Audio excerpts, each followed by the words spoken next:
because he has fallen off in moments like this before? I think that MOUZ has said what needs to be said. It is a mountain that Heroic is going to have to climb. But hell, if anyone can try, I believe it would be these pieces. So this is it, quarterfinal time. Scrawny, Launders, bring the hype.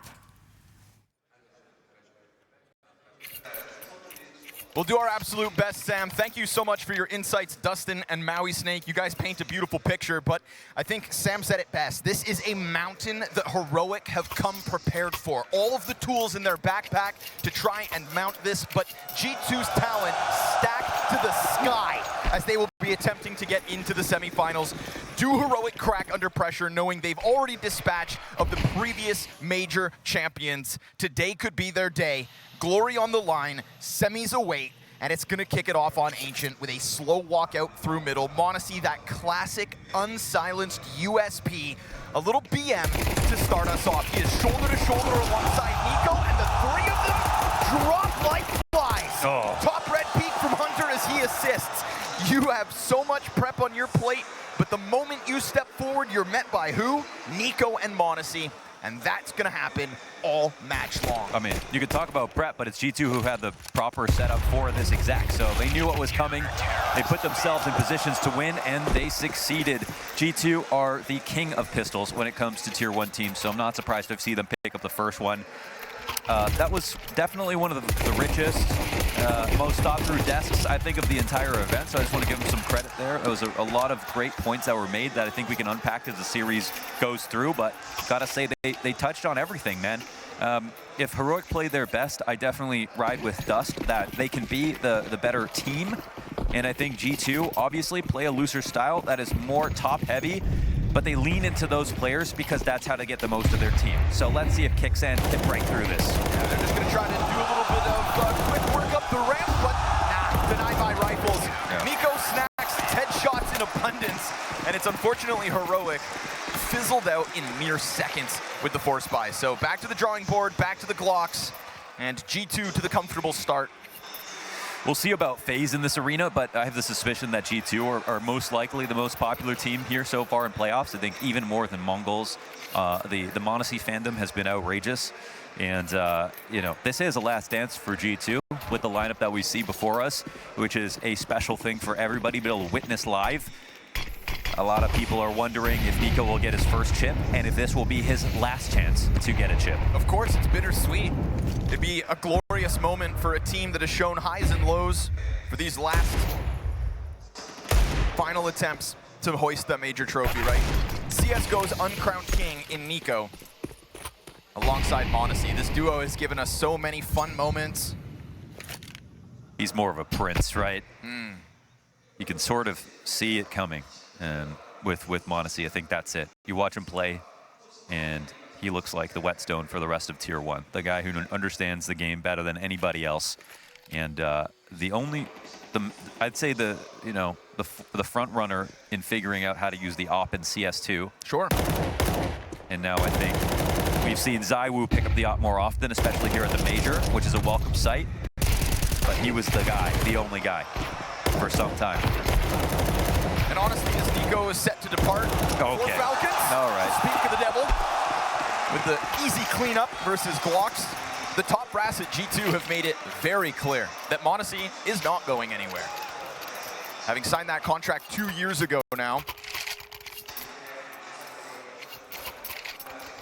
he has given them moments to be proud of and a runway for the future.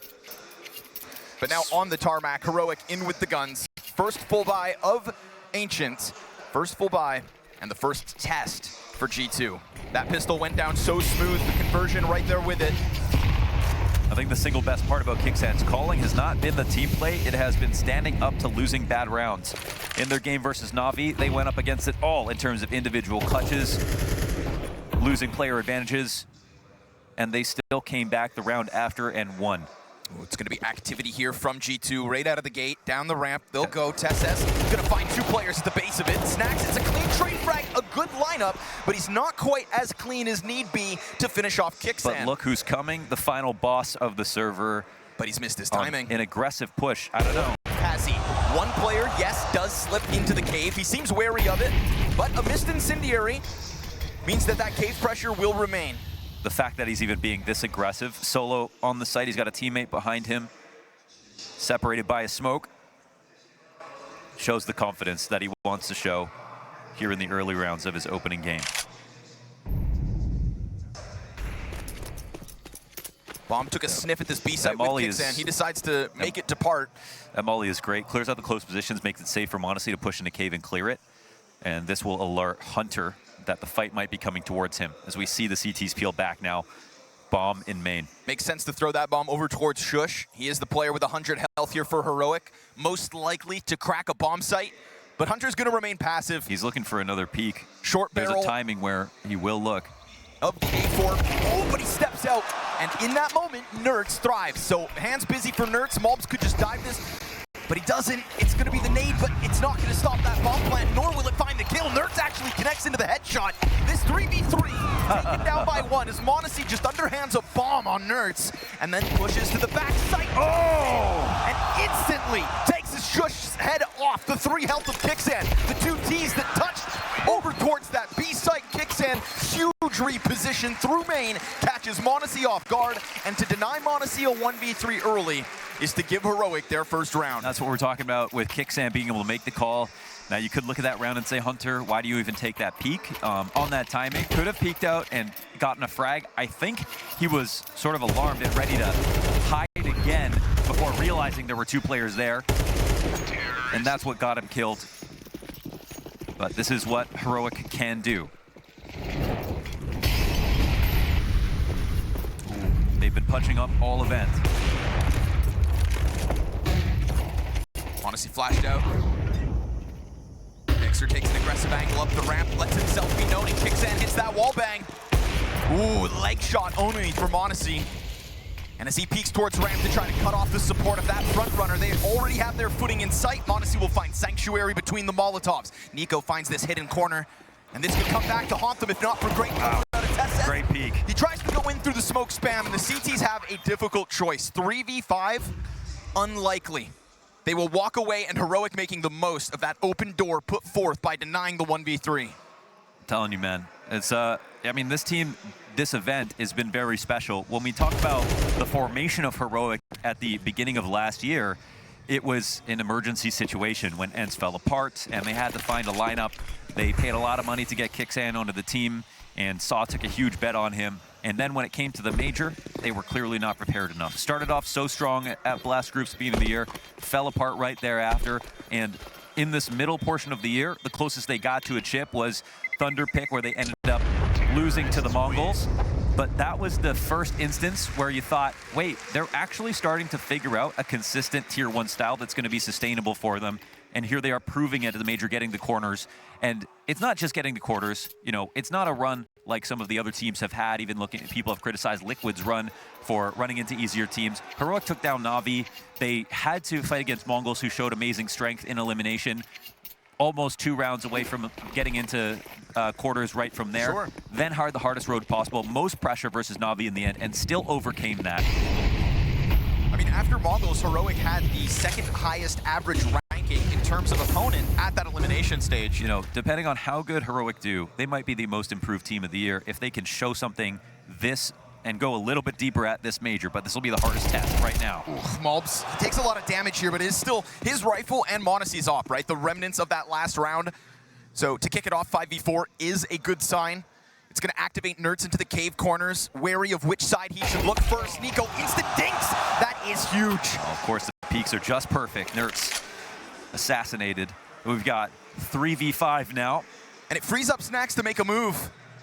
But, I mean, huge shadow advantage, right? You can't go into that and not anticipate them. Ooh, shots missed. Let you get out for free. This op is now into the position. You've got the rifle right here with it. This is G2 making the most of the little that they had. It is a phenomenal lineup at MongolZ. 1 M4, 1 op, and G2 send Heroic back to the drawing board. Yeah.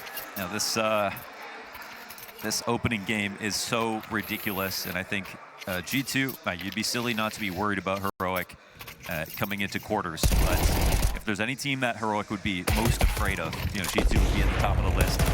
I think for some, they look at this game and they think this is this is just the first rung on the ladder of games that G2 will win on the way to the first chip for Nico. It just feels like there's some, there's an aura about them at the moment. But again, look at the confidence call at a heroic. They do not get scared. Ooh, and even ahead of that, there's a late smoke that goes down. No opening kill here for MongolZ.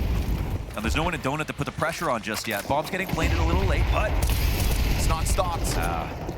And once Dexter's hand's no longer busy, that op into play. Here's a test of whether G2 or not are a really good team. They're going to try this 5v5 retake. They've got some time to do it, and they have the utility as well. But if... Wait, nice. Oh, there Nico, we go. late lurk. Finds the kill out towards elbow. That's Nerds down. That's going to soften up the likelihood of the retake. Shush, he's looking for something off the MAC-10. Will find them a little distracted. That flashbang disturbed it, and it's a late retake now for G2. They've got to come out 3 strong from the donut. Tess looking to cut them off. Tree cleared, bodies falling. Dexter down, and as they put that smoke on top of Bomb, it's Tess in the clutch. Oh, MongolZ dies to his own molly. Oh, no. And that'll be the round 1 for Heroic. Off time, but just played perfectly from Tess. They were so crowded up in the site, they needed to try to expand because there's not enough good spots to stand.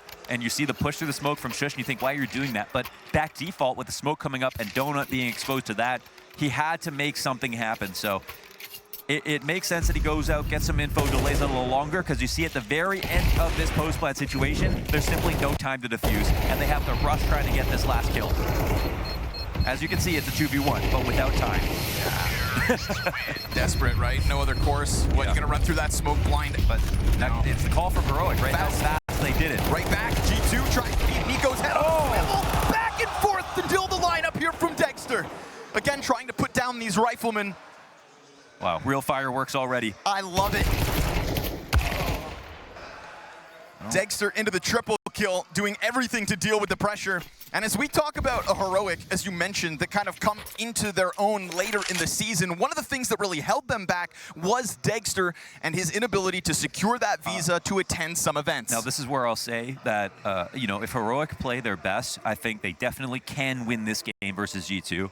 But standing up to the stacked individual talent is something they can't do on an average day, versus, as Maui put it, the best playoff player of the year in MongolZ and the second best rifler of the entire year on the same team. The problem, I think, for Heroic when it comes to Dexter, we see high peaks, but in my opinion, some of his pick plays are a little obvious. I think he can be countered when he goes out for some of his moves right now, and I feel like he's got to try to freshen up in a way we haven't seen throughout Elimination. We've seen good games, but Nerds is still the best player on this team. Nice play here from Shush. I love the deep temple peek. The challenge on Bomb is stopped. What? MongolZ actually ending up getting the one in the background. We saw his 1v3 attempts come down to the final frag. Does he still chance this at the halfway point on Bomb? They do give him space. That Molotov actually gets extinguished, and it would have told him there's a player still back in that corner. It's the second piece he doesn't know about as it came down to the last clutch, caught off by the last member of Heroic's positioning. His mind is on the money. And he doesn't take it this time. He won't try and throw out that chance. It is Heroic to tie the game. They'd have to go and secure a kit. Now he's looking to punish exits. Let's see what he can do from this position. Hey. This is a great first pick. That was the Navi spray. Gone but not forgotten. Yes, long are the days that, MongolZ played on the academy, and that's when we saw the brilliance of the flash and his power. Nicely done here from Nico to try to set it up, and Dexter slides out and trades.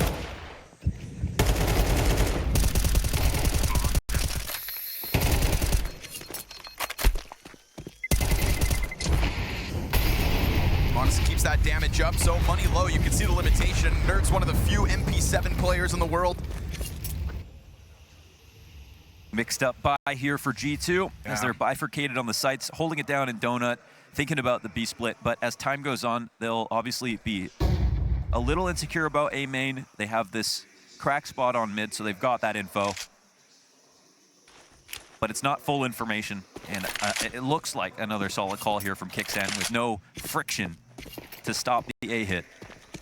Albs may try to throw himself into the fray, Deagle in hand. Surely they go through this. You'd think. Oh, he gets off the angle, gets gushed by Nerds and cleared.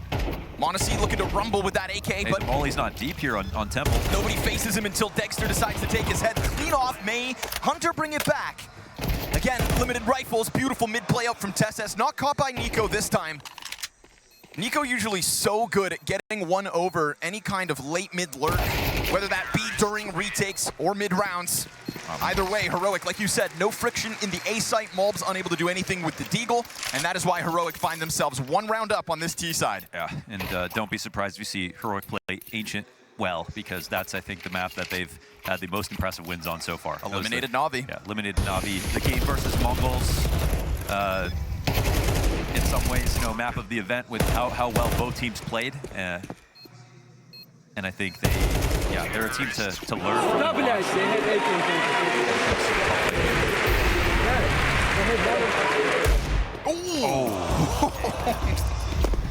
I mean, this is MongolZ playing well, it's Nico playing well, and Heroic still with a small lead. One of the rounds G2 have won, it was a similar one to this.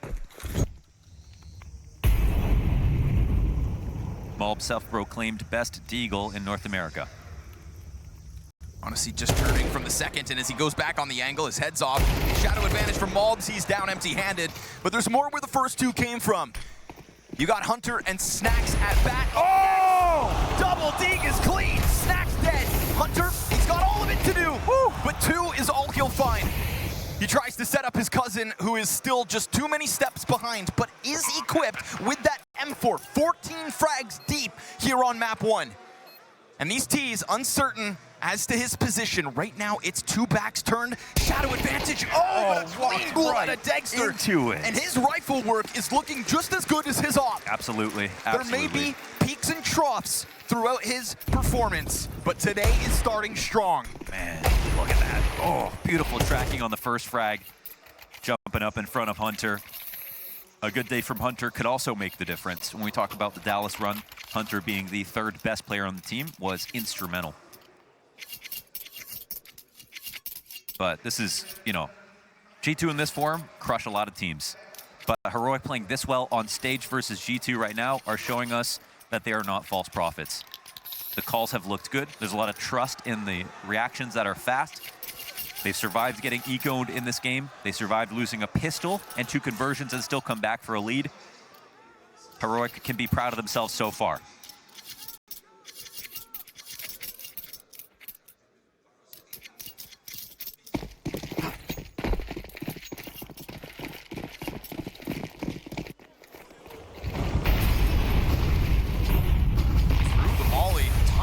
Here for Hunter, he soaks that up, and it doesn't end up being worth it for him, but MOUZ will trade. Okay. Makes the most of Hunter's opposition, down through middle. Fire at his feet as he ran into the faces of Heroic, and that elbow control could end up being essential. This A site continues to be targeted. Great to see MOUZ and Hunter working together. When they joined the team, MOUZ credited Hunter a lot for giving him some space, making him feel comfortable on this new lineup. Oh, this is huge timing for Dexter. You can see MOUZ giving it the jiggle peek. That's the problem with those crack spots on Donut. You're always going to have a small gap, but do they call the timing? It looks like not. Backline compromised. And what can Dexter do with this information? He's synthesizing his options. He's telling his team to take over main. Oh, that's so huge. They also and Donut's about to get a couple sprinkles. Beautiful. They Molotov Cubby out middle to serve up a distraction for Dexter, as if they didn't know mid was clear, but he makes a mistake.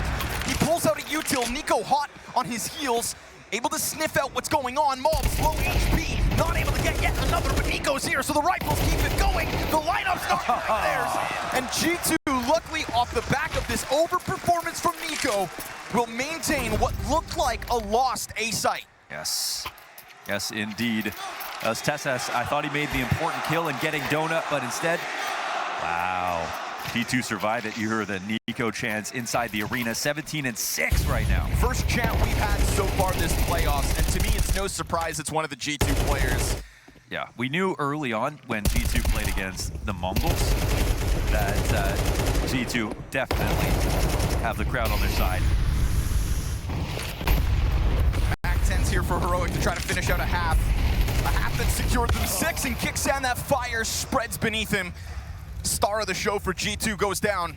It's pretty critical that he dies in cave, as they're all curdled up here at the bottom of Banana. Snacks, who has not been tested all too much throughout these first 12 rounds. They're coming through this. He's gonna have his hands full in the B site, but he's got MongolZ to try to bank these frags. It is only one for the kid. TeSS with the deep peek down ramp maintains flanks, so he thinks, but MOUZ has, in reality, slipped in behind this backline.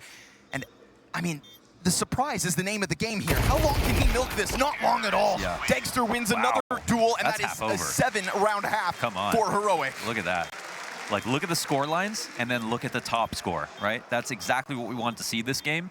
The Stars playing well for G2, Heroic somehow still overcoming that, at least for now. I think you said it. That was an excellent pre-game desk between MOUZ, Snake, and Dust, and we get exactly what they foretold. Fortune tellers alongside Sam. 2 stars stand up, and the team play pans out. If not for that pistol and conversion. Think that round shows us that Heroic are a 5-headed Hydra. When Kixan dies in the 4-1 play to go Cave and Banana, they're still able to exec and cover the gaps that Kixan can no longer clear and not worry about it. They still are able to operate. You know, I can't help but feel that when Cadian left this team, TeSS took over as the IGL, and they've got him prepped and ready to become sort of a second caller on the lineup.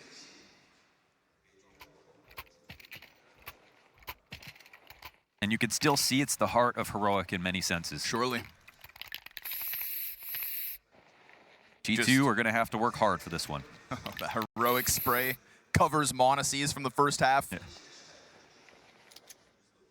CT side taken up by your current leader. Again, pistols, one of the features of G2, one of their strong points, and they're going to go flooding out middle. Nertz immediately tries to retreat here. They are hot on his heels, and it's going to be up through the red room into the lying weight of Kixan. Look at them defenestrating through the window. Over his angle. Like water, G2 flooding into this A-bomb site from the back line. And while the CTs push off-site, they have completely forfeited it for the plant. What's the post-plant look like? What's this retake come through with? How can they manage to get it back? A man advantage will certainly help. MOUZ opts not to go deep into the donut. Hunter doesn't boost up onto green. Look how uncomfortable they are on the map. They're trying to get anything. One good post-plant position, they have to fight for it. And Shush is holding it down. Sickening headshots coming through here from Heroic. If you can rob back this bomb site, as it seems they have, then it is clean sailing for Heroic as they go forward into the next half with an 8-5 lead and money momentum. I mean, you know, G2 opened the valve when they jumped through window and they flooded back through CT, but because they took that position and didn't hold on to window, didn't plant for CT, and had to worry about donut A main, they needed to get one more kill. And that was either Shush or that was 2 inside a donut, and Shush locked it down with his 2 USB kills. Not bad for a player who comes into second pistol, 3 kills.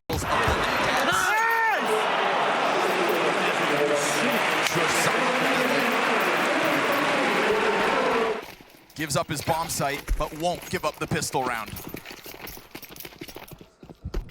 We saw fight and life from G2 on rounds with buys like these. Galil for Hunter and MongolZ. Nico headhunting. Missed chance out of the first shot.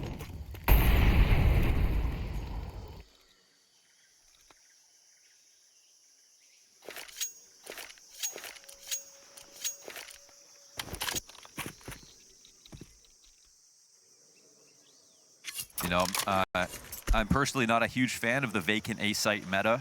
We've seen some teams try to do that. It can be powerful, but if the bomb goes down fast enough, like we saw with Heroic in the first half, oftentimes you can lose the retake on time. And retakes are just not a reliable way to win rounds. And that was not a reliable smoke to get you out of mid. Oh my goodness. Saving grace. Yeah. A Snacks Tech 9 finish on a tagged red player. Oh, and then hands onto the Galil. With a double. Quality, not quantity. Now huge moment here for Snacks to try to draw rotations. With the lay of the map, it's still pretty comfortable here for Heroic, I want to say. Now they don't come back in to clear out mid. And I think this next interaction at the tip of Cave is going to be the key one. Kixan, he's got the MP9. He's got the right read. They bolster the back line, both eyes set towards Cave. Easy cleanup on the 2 players low. Here's the third and Hunter. Oh, and while TeSS is busy towards Ram, now softened up for Hunter. He's got that Kovac blood pumping, but he has no idea where Dexter's at. And in so many of these close rounds, the CTs catch them off guard. Turns out he's the big game. Dexter, clean 1v1 on that timing. Brought to you by the perfect alignment of the MP9s to cut off Cave. Like, they put themselves in great spots to both fight Cave and then turn their attention to Banana afterwards. This was an awesome try by G2, of course, to get those couple of snacked kills in the beginning of this trade. But now, Connor, we're at a 9-5 yes. on Ancient. Nothing to buy in the next round.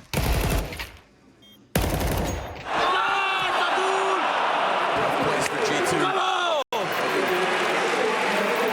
have a lot of chokers, put that plainly. You know, Cool. Considering what we've said about Heroic so far and bigged them up so much, there's a lot to be proved in this quarterfinal. Yes, they had the elimination stage versus the crowd, but this is another level of seriousness, where now Dexter in the interview said, I can really see the trophy now. This is where the pressure is absolute maximum, and this is Kixan, who did a fantastic job on Apex. This is Heroic, who have seen a major final with TSS and Shush. This is Nerds on Ents, who, as Rookie of the Year, has had unreal performances, but they have also struggled to close out winnable games a lot in their career. Stakes on both sides with Util. You know, for the newer fans who join us just for the hype that is CS2, they may not know that Dexter has made major playoff runs in the past. And if anything, I think he's tapping back into that performance that he showed once upon a time alongside Spirit. He always plays like he believes. I think we know that much about Dexter. His honesty comes across, his frankness. You know, maybe his predictability at times can cost him, but I think his confidence is key. I think this team is more than Dexter, and then in some games, Dexter can play to the level of, the top of G2 players. He has so much potential. Well timed. Actually, they get ahead of it. Not as bad as it could have been. That pack of players spreads out into middle. They need to go back and grab this bomb before they expand too much. Luckily for them, Shush doesn't hyperextend through A main. m0NESY scoops bomb, goes to join into the B split. This is interesting. I mean, they're not really watching window at all. Kixan getting active. Down the ramp they'll go, but it's a very passive m0NESY. That's bomb spotted. Eco steps out into the duel. TSS cleans up the front runner. And that's the high HP player down in front of him. We've got the wall bang out from Snacks, but it's off the mark. Oh, the bomb spot is so uncomfortable at 27 seconds. This timing, Lurk is everything. Is Nerds going to overextend? Oh, Shush is going to cut it off. Oh. He drops the bomb and then disengages. TSS going to be coming running in. That's going to alleviate a bit of pressure. Nerds knows the backline's compromised. Hunter's desperate. Oh. And Nerds in the perfect position. That red room player comes back now with a second frag. It's a huge attempt for There's MOUZ. no time to get the plant off. He will That's not get it. it. A main player comes out onto the site, but Careful. he gets lost inside of the smoke. Up the time. Oh, he hangs on to that. Galil so desperate. 10 rounds secured here by Heroic. Wow. A perfectly timed flank by Shush. Suddenly becoming a crushing victory. Yes, Shush. But you know what? It's also Kixan with the push on the other side of the map. He tips off Shush. That side of the map has been cleaned out. They get the trade from TSS with the MP9. That's the one they had to deny to create the fog of war, to make sure that Heroic don't move too fast. They couldn't grab it. And it's crazy to think it's a couple of individual kills that are keeping G2 out of rounds. Those big clutch moments, that star power potential, those rounds have been denied in the gritty moments of Heroic. If you just tuned in, you would think G2 are crumbling. I don't think that's the case. I think they're actually just not good enough so far based on how well Heroic have played.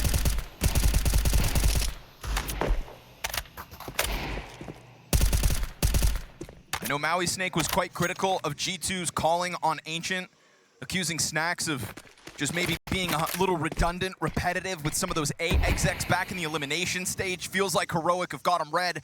Kixan not afraid to run risks, and Nerds neither steps forth into the donut, occupied by 3. Perfect lineup for Nerds, and there's always trade potential. Wow, how'd they find that re-aggression? Just unreal. Tic-tac-toe in through donut. 2 stars of the show for G2 remain, an 11th to be taken away. That's Heroic's ambition as they move forward down middle and also Cave, right? Remaining active in these moments. Connor, 2v4, m0NESY and Nico. Yes. Can't think of 2 better players at the moment to make this happen.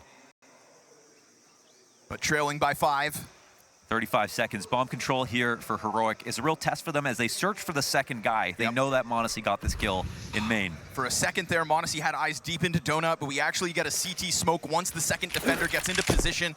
There's a matter of how much they want to fight for the actual bomb. I mean, time is now suddenly just Can such a he big scoop it up? problem. It's right there for the taking. He's going to have to get desperate, and as he dives down through smoke, NiKo nowhere nearby to trade him. 8 seconds remain on this clock. He knows there's one locked into the corner. He'll scoop up that frag, but the other two CTs secure it. Heroic are on the brink of a blowout. Yes, yes. I mean, I definitely believe that there was a chance Heroic would win this map. I did not think that it would be in this fashion. This game, as it stands, I think it's closer than it looks, but the scoreline would tell you otherwise. I think a lot of these rounds have come down to just a couple of key trades. It's just been pretty extraordinary to think that it's Heroic who are the ones to look like they've got better individuals right now.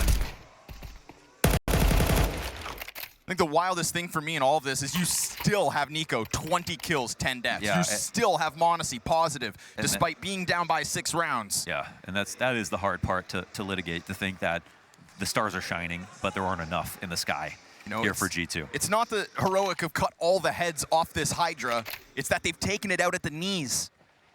And as it squirms to try to get back into this game, it's not enough. Heroic sitting comfortably, 6 rounds deep, and confident at that.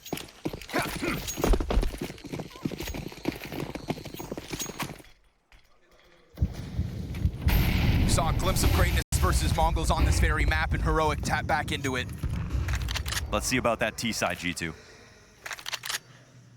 Snack's gonna be looking to line up the green molly.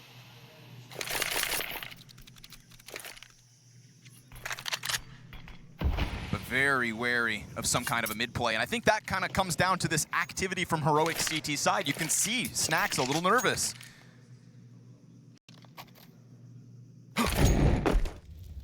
There's nobody on the boost. And it barely spreads all the way, so MongolZ doesn't end up getting a target that Molotov was meant to dislodge. Kexan shows a little skin towards ramp. Here's the commitment in from the other half of this pack. It's a clean frag from the cage play. Great trade out of Kexan. And there's nobody else to come and help this final fighter. Hunter into the open will do it on his own. And finally, a moment to catch his breath. They show 2 players' presence over towards A. The nade doesn't find Hunter as he just gets around that pillar. He's got to go for another swing, right? He's just too cramped on space. Hunter not fighting short means Dexter's running up, and Dexter will simply get the kill. Nice clean clear of the site. We got the smoke down on the ramp to cause desperation here for Snacks. Good wallbang damage coming out of MongolZ. Snacks is incredibly low. Heroic getting back on top of that bomb. No frags come through, but they may think they stopped it. Yeah, they Not probably the case. do. Shush secures the 12. And that Snacks dying as well. 12 rounds here for Heroic. A massive job here. I mean, it's incredible what we're witnessing, and that's G2 trying to get up the B ramp like Heroic did in the first half, but they can't get that first kill, man. They're trying to set up and be just as loose, just as scrimmy, just as top-heavy, but Heroic were able to pull off the rushes just a little bit better. Their reactions have been just a little bit better. No star power needed thus far from Heroic. A game plan and a call to action. Couple of trades back and forth, and just like that, mid has actually won. They don't have a cave push to really delay for time, but you know, with the smoke present, they can actually wait this out. And of course, G2 are nowhere to be found. Let's see if this boost can yield any frags. Kixan, how careful are you going to be? What comes through, spraying into NiKo, but all you've done there is given up the kill. 21 frags for NiKo. And Nerds softens up the back line. MP9 swings into Look cover. at the reactions, man. They're so good. Another smoke on Banana, a peek out of cave, just to let them know they've got neighbors. But a vacant map everywhere else here for Heroic. And being so busy inside the site. Oh, MongolZ straight up into Nerds. Getting into the action as the wallbang fight goes back and forth. Dexter secures another. And we're going to get this immediate call. Everybody leave. A site prime for the taking, and they are dead on, except for TessS arriving maybe a little sooner than they'd expect. He's going to contest through the utility. still. He will go, and Nico puts him down with fire beneath him. Okay. It's a good call from G2 to keep majority alive, and maybe, just maybe, the T side starts now. That was a moment where I think Nertz was convinced they would have left for A, and he was looking to clear up mid just to make sure inside of Cave, and G2 finally found an exit. Heroic really had their attention, though, on B, even with no one playing A for that long. And again, the reactions have been there for Heroic. So G2 survived this round. It is one of the early tests here on T side. It's because they lost the CT side so heavily and then lost the second pistol that we haven't seen many rounds like this. So that's a good sign, but it's going to be one hell of a comeback if they pull this off. And when the criticism around G2 was maybe the redundancy of this T side, I'm curious to see what Snax gets into in order to keep Kixan off his ass. Because right now the calling from Heroic so active. Not only do you have the pressure from all of these match points looming overhead, but just knowing Heroic are so well oiled at the moment. Yeah. This is what people talk about when they say being on the same page. You've got a system that almost runs itself. You know what you're supposed to do for a teammate in an adjustment. There doesn't need to be any micromanagement, and you see the reactions coming through. But still, G2 show they can keep up at least a little bit. And the door's ajar here. First tac pause called by Saw. A system that can run itself, but not bad to have a maestro. This is the tac pause where he goes, do you want to play a game? We've got a half buy with the op in play here. It's one where you have a little fun if you're Heroic. And you know, it's in the this kind of series, they're still not. I mean, now people might consider them favorites, but it's not written off that G2 can simply come back on the next two maps. So Heroic are looking for a strong win here. It's the buy you can have fun with on a score you can have fun with. And they're going to try to play it loose. 3 players in middle. First one taken down easily. Kixan getting the kill in the background, softened up the second. Nertz with this rifle Are they coming through? could very well be the deadliest piece. They will open up the smoke, and Nertz loses out versus MongolZ, so man advantage claimed. That's a nice one, and it makes the biggest difference. They're going to pendulum around through spawn as Nico holds outside of Cave. Problem is there's 2 CTs here. And again, they're looking, they're hunting, they're stepping forth. Nico turns as he gets nervous. Where is this pressure in from? Opper spotted. And they don't spot him. And it's right before the other 2 Ts were to get into position. The CTs are leaving, right? They think that this is a sign there's no way G2 are going to go to this side of the map. Now, they might get cut off at the pass. MongolZ's watching this. TeSS here pushing in. And he's going to hear this. He sprints. Oh, he wins it. And so the player with the most clutches ever needs to do one now to keep Heroic off a map 1 win. And he has not been spotted this entire round, so he can play to his strengths. They think he's got him cut off, and they're playing very close to the spot. Let's see how much time he delays. Sticks this as they walk back. Brought back from the brink of retirement to lead G2. Deep Molly, and he's going to step into the CTs ready and waiting and willing to push this the distance. Incredible. Heroic don't just secure their map pick, they blast G2 out of the water.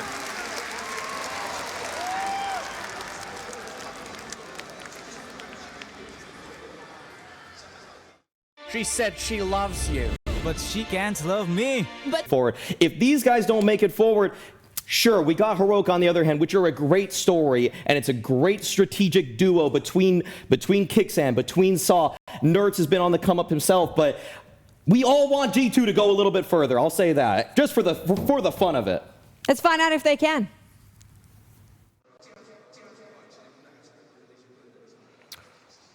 For the fun of the game, Maui Snake, thank you, gentlemen, for your poetry in the pregame. Again, setting this stage alight as Heroic kind of shocked the stadium. The spotlights in Shanghai have G2 a little nervous, and I like that take by Maui, where maybe now we start to see the stars take the reins, because the stars delivered on Ancient. It was the plan for the Ts now that crumbled. Yeah, the scary part is they were good individually. They just weren't good enough as a roster. Heroic, do they believe they can do this? Again, not much of a resume here on Nuke, looking to break new ground. TeSS, he'll take his one and depart. We saw that flurry from G2 back on Ancient in the T-side pistol, the 5-player Red Room push. Well, right now they've already got footing down in the base of Heaven. Yeah. However, Kixan smokes off Heaven, and that's going to turn G2 back. They've got the 2 lower rotations. Again, we have praised the reactions from Heroic. I think this is a great use of 5 players at the moment. And TeSS hit some critical shots on Ancient, man. In a spot like this, you'd expect him to deliver. Let's see if G2 can overcome him. Easy second for TeSS. He's going to have a field day, tapping back around it. 3 kills from TeSS on the site is all you can really ask for. And now the rest of Heroic will just flood down towards Decon. Degster on the other half if needed.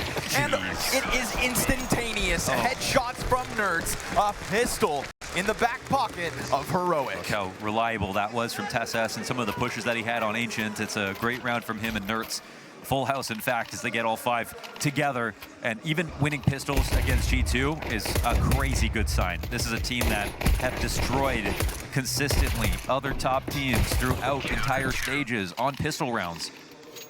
G2 at their peak were winning 70+% of rounds like these. Now you have to wonder how they feel. When the tough gets going and the games get close, they have banked on those pistols in the past to irk out wins. I'm just seeing Heroic these days as a god slayer. They don't seem to be worried about who's better than them.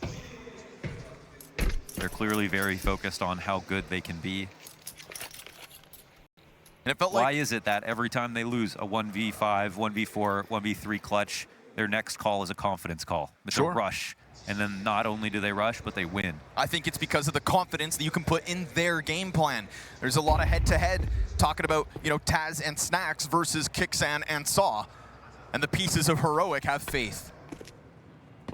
Faith will only take you so far, but when the individuals have also delivered, when you've gotten those close rounds and again added to the tally, all's good. And this round's gonna be the same damn thing. Heroic, it's not even a test versus these measly pistols. Everybody down outside, and the money starts to flow for Heroic early on. Another story here, Connor, in this first half is the fact that G2 won a single T round on Ancient. They start off here on T side Nuke, and this is where they could mess this half up and still make some grand comeback. But it's gonna feel like so far since they won any round, if they don't get themselves together here. It's a real test for Snacks, and as Maui put it, might be a real test for Nico. We know there has been subversion in the calls within this team, and that Nico does do a lot of calling, and I agree 100% that he'll take over if push comes to shove. Well, there's the push, and it gets shoved. MongolZ happy that TeSS delivers an easy opening kill. Towards the ramp goes MongolZ with a double up. Shush slides in with a single frag, but burned into the corner. He was stuck. Oh my god, it's 2 players lower already, and Nerds is actually in control. Hyper-aggressive rotation, and they could blindside them. Oh, they do! Nerds not able to collect the second kill. They're going to come jumping in. Snacks gives them another fight. That is both CTs confirmed. Another up in the rafters, and it is fully exposed for Nerds to try to pull this back. And he's got it down to him in the 1v1 versus Nico. Now he's got to figure out where Nico's coming from. Nerds, Rookie of the Year last year. God Slayers, you called them. And we saw close clutches from G2, but never anything pushed over the line. And Nerds is going to take that smoke as an invitation to take over site. He has potentially the chance to go up the clock if he wants to, or you can play towards Decon. It's not open. So with the closed door, he tucks. And when Nico's going to give him space like this, he's calculating where's the final position Nerds will go with a totally silent map. Yes. So it's possible that Nico walks out and clears this. Of course. But he has to make noise to even get vision of Nerds here with the amount of time left over. And Nerds is just waiting for that dry duel, waiting for that door to swing, waiting for his chance. Clear the corner. There it is. Nico, you are on the money, Mohan. Takes his sweet time, figures it out, adjusts, and finishes off. Need I remind you what was a 4v2 for G2? Yeah, that's, you know, want to give Nico a lot of credit for figuring that out, but as you saw him paused up in vents, it's clear what he was thinking. When someone gets scared, they always move into a spot like that. If you want to play a more patrol-y position and get up to clock, you might have had to watch a few angles and wanted to try to keep it simple. So that's a playoff play. G2 win a round. Shining in a mid-round, still moving forward with the limitation.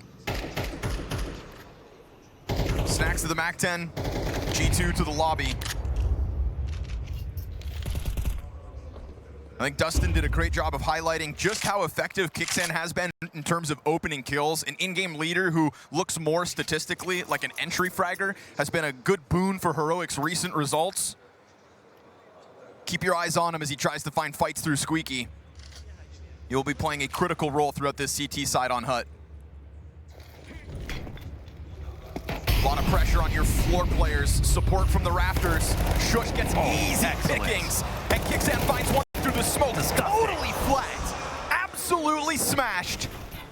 Not a smidge of success here for G2 on that full-blown execute. Oh, versus the tournament favorite, man. In the absence of Fallen, it looks like we've got a new librarian. Great hold from Shush in the rafters.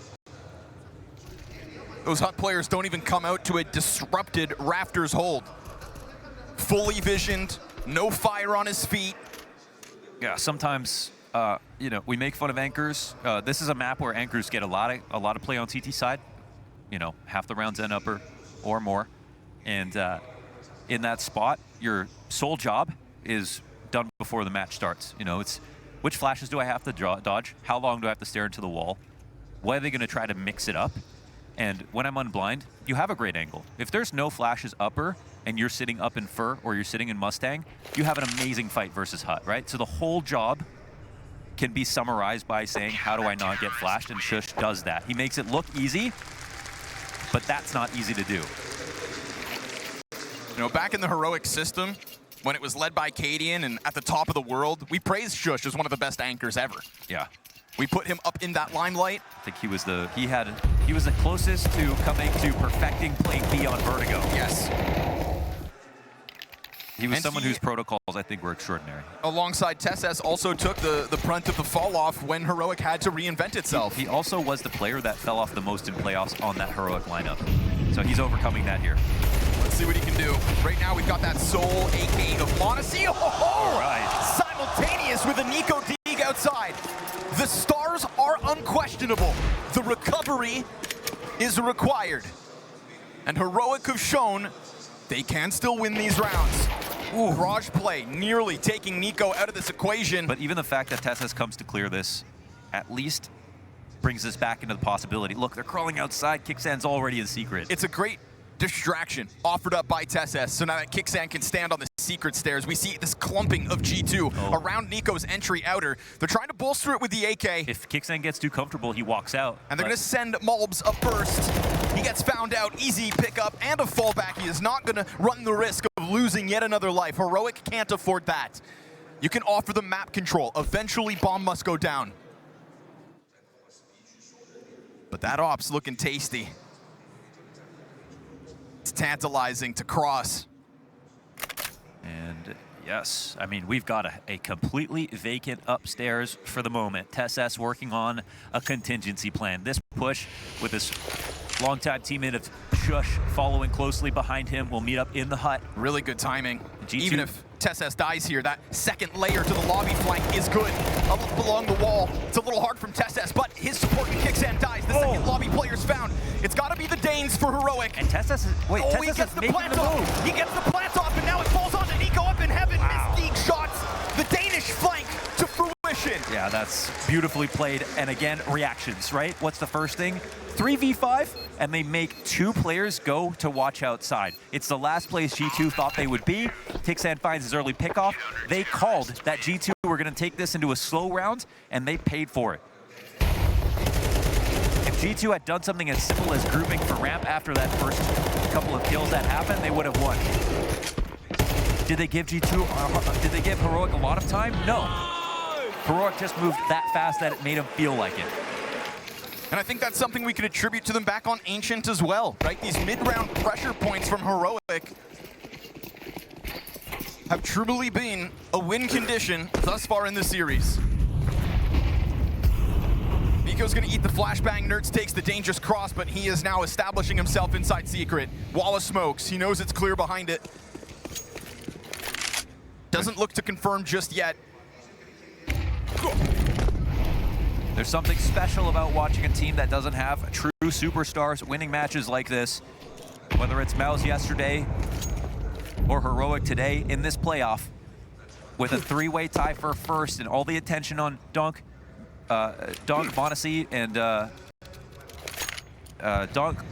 ZywOo looking for first in three different sort of roles, with ZywOo moving more towards primary opping, but still hybriding sometimes. It's a tale that the Heroic organization knows all too well. We go back to the All Danes, and you have Stown, the biggest star. Team play, the dream, and Nerds finding an opening. As they do get footing in the A site, sure, they envelop it with smoke. Double entry, triple quad, all the kills in an instant. All right. Blink and you'd miss it, but Heroic still have one player to bank on. It is yet again the TeSS flank. Nice that they countered that mini nade that came out. TeSS alone in this position. Surely there's no way. 2 players left. Clean sweep for the first one.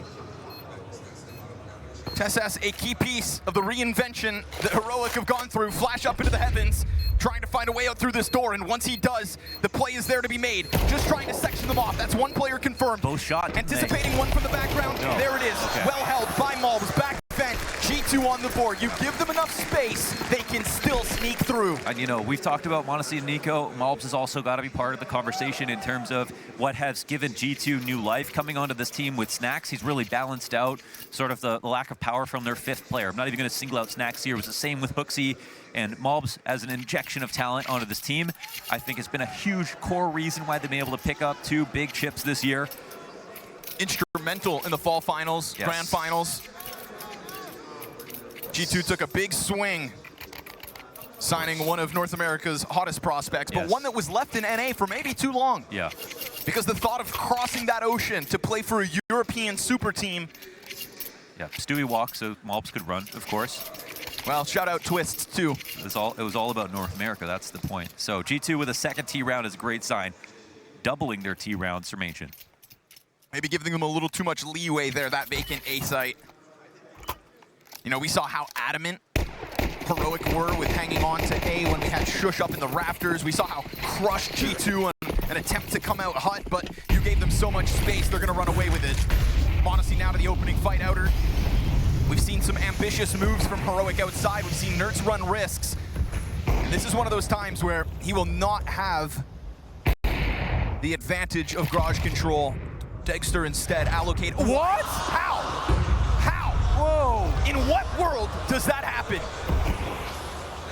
A knife from Kixen as the opening kill inside the vent. He sat on, don't tell me he sat on that ladder. I think he must have been knifed his feet. Uh-oh. Well, that's a little bit more than embarrassing and shocking. That is the odds of this round swinging heavily into the favor of Heroic. Nico trying to step forward, Shadow gives it to Nerds, but it's a headshot from the machine. Nico shuts it down. But you do still have Kixan maintaining control of main. Along this back wall, Nico dead. Had such little health to work with. Kixan into the 8K, there's more where the first one came from. They try to flood in, oh, just like that! Not with just the knife kill, another 2 right there. Beautiful! 4 in total for Kixan, and Heroic win the round. That is the dawn of Macedonia, folks. He calls the hit and lands his shots, starting it with the backstab. Oh, a huge catch. And it might look silly to a new viewer, but that is the most effective way to kill someone dropping the vents. No joke. 100 damage if you knife someone's feet on the ladder. And in a play like that, G2 are trying to sneak for lore control quickly. Just that extra 20 yards at the beginning of the round. Single scout for Nico. G2 sprinkle a couple rounds so far in this half, but Heroic clearly have answers.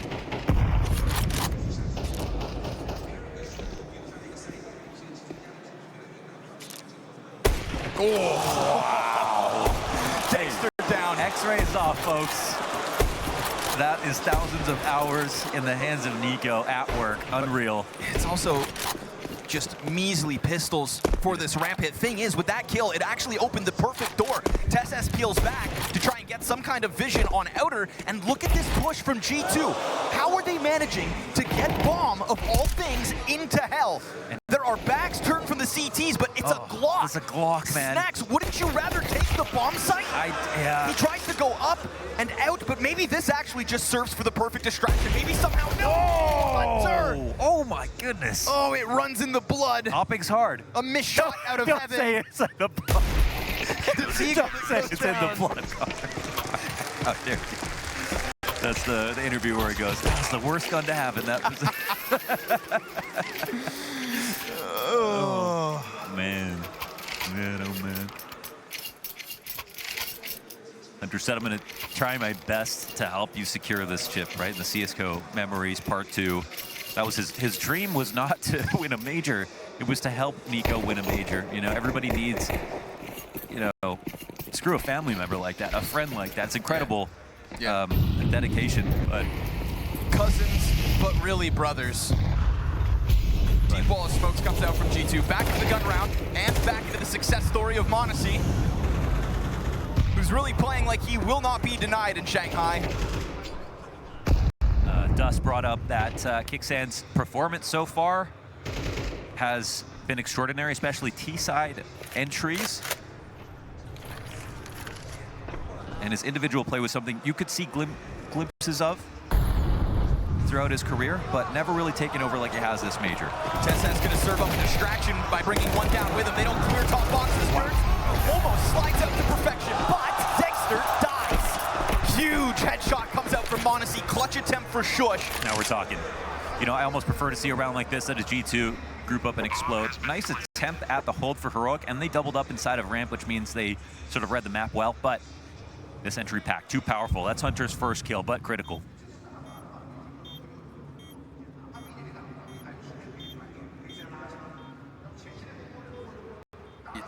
Yeah, I mean, this one beats all the stats if Heroic can be able to win Nuke, you know.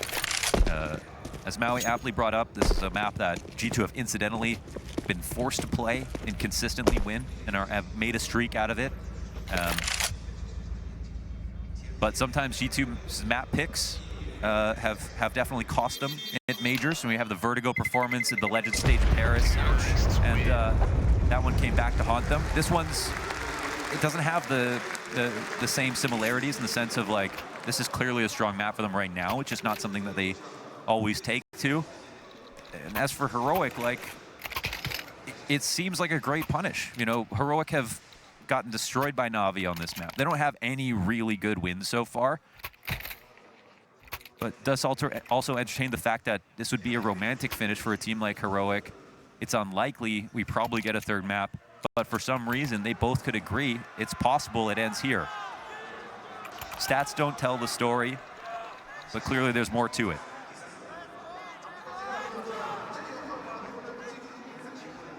It's a story of what could have been for each of the members of Heroic. Is it possible that we say that Heroic have the best reactions of any team in quarters right now? The beauty for me is that, like you mentioned earlier in this match, you can still see that Heroic identity that Cadian instilled in the organization.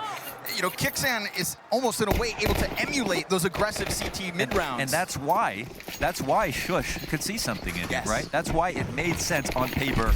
Fast one. And now maybe actualized. Looks like they want to sit their teeth back into the A-hit. But that's going to give Kixan an opportunity to shoot bullets through doors. MOUZ leads the charge. Miss Molly! That's going to be massive, but they do at least deal with the heavy player first. And it's a tank immediately pushed through. Main comes Nerds. Another upper pop coming in hard. Each player grabbing one. Nerds, even with 3 crosshairs trained on him, brings a player down. And the TeSeS flank is faster this time. Already out through Squeaky, but held on to by Snack, who looks to put both down against that wall. It's a fast smash from G2. Hey, simplicity is everything for G2. It maximizes their talent. Natural beauty. Yes, it's kind of, unfortunately, in some ways, it feels like the best that they can play is when they try to go for simple rounds like this. When you've got entered fighters like MongolZ and MongolZ on this team. How do you deny all those trades? Just like that, this half reopened. Pistol loss be damned. You have finally fully broken that economy, and you are granted a freebie. So you'd assume. MongolZ hearing this rush come out forward from ramp. What? No, they got 3. 3v2 now. Now 2 hands on AKs. 3 with Dexter's. Snacks is on the roof. USP's push ramp. Get off the ladder. No! Yeah, he'll get off the ladder. He'll get pulled off the ladder. USP's. Wow. a round made of dreams. Oh my God.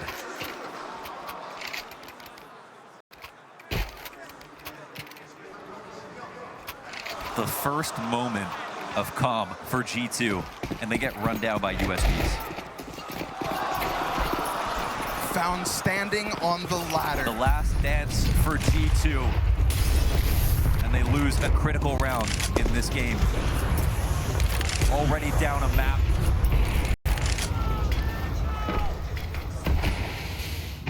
Could this be their first loss on Nuke after 7 wins? Could it really be heroic to stop the fairy tale story of Nico, MongolZ, G2 getting a chip? As MOUZ Snake highlighted and emphasized in the pregame, first time G2 play Nuke with Snax at the helm. This is G2 who just got back to #1. Due to the folly of Na'Vi Yeah. at the hands of Heroic. To call that an opportunity is an understatement. But to be honest, when you see how Heroic beat Na'Vi to get to this point, you gotta think Na'Vi were less scary. MongolZ is going to be fixated towards that door, but Full in lobby reality, control. They know it's outside now. Heroic have such strong footing in lobby right now. MongolZ getting so close to that wall. Shush wants to swing out, but to do so would to give MongolZ a chance to extend man advantage. You'd think he comes back. He has such a good angle. They just want to wait on this. MongolZ's everybody else is walking lower, and MongolZ will finally leave. He's going to hold their attention at least. You'd think. If it's not their attention, at least it's their footing. They are stuck inside lobby as long as they think he's still here, but now rumblings of a lower hit. No. Lobby is taken over by Shush, but there will be pressure on the IGL.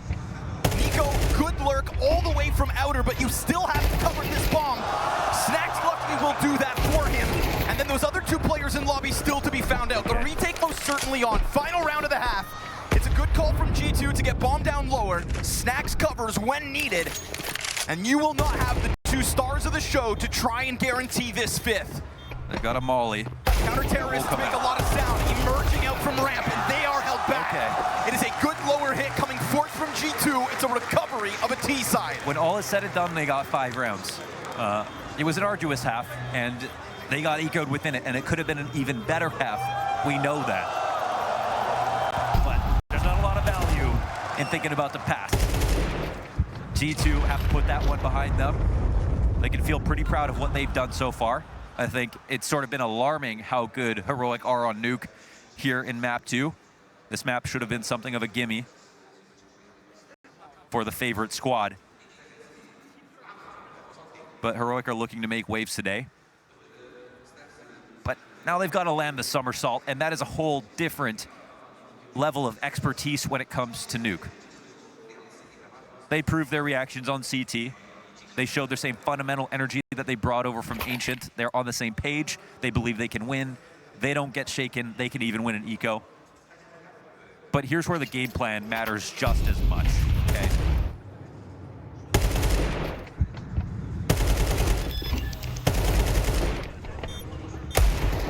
This is where Saw and Kixan as a duo are going to take the most attention if they can secure a win here and close out on T side.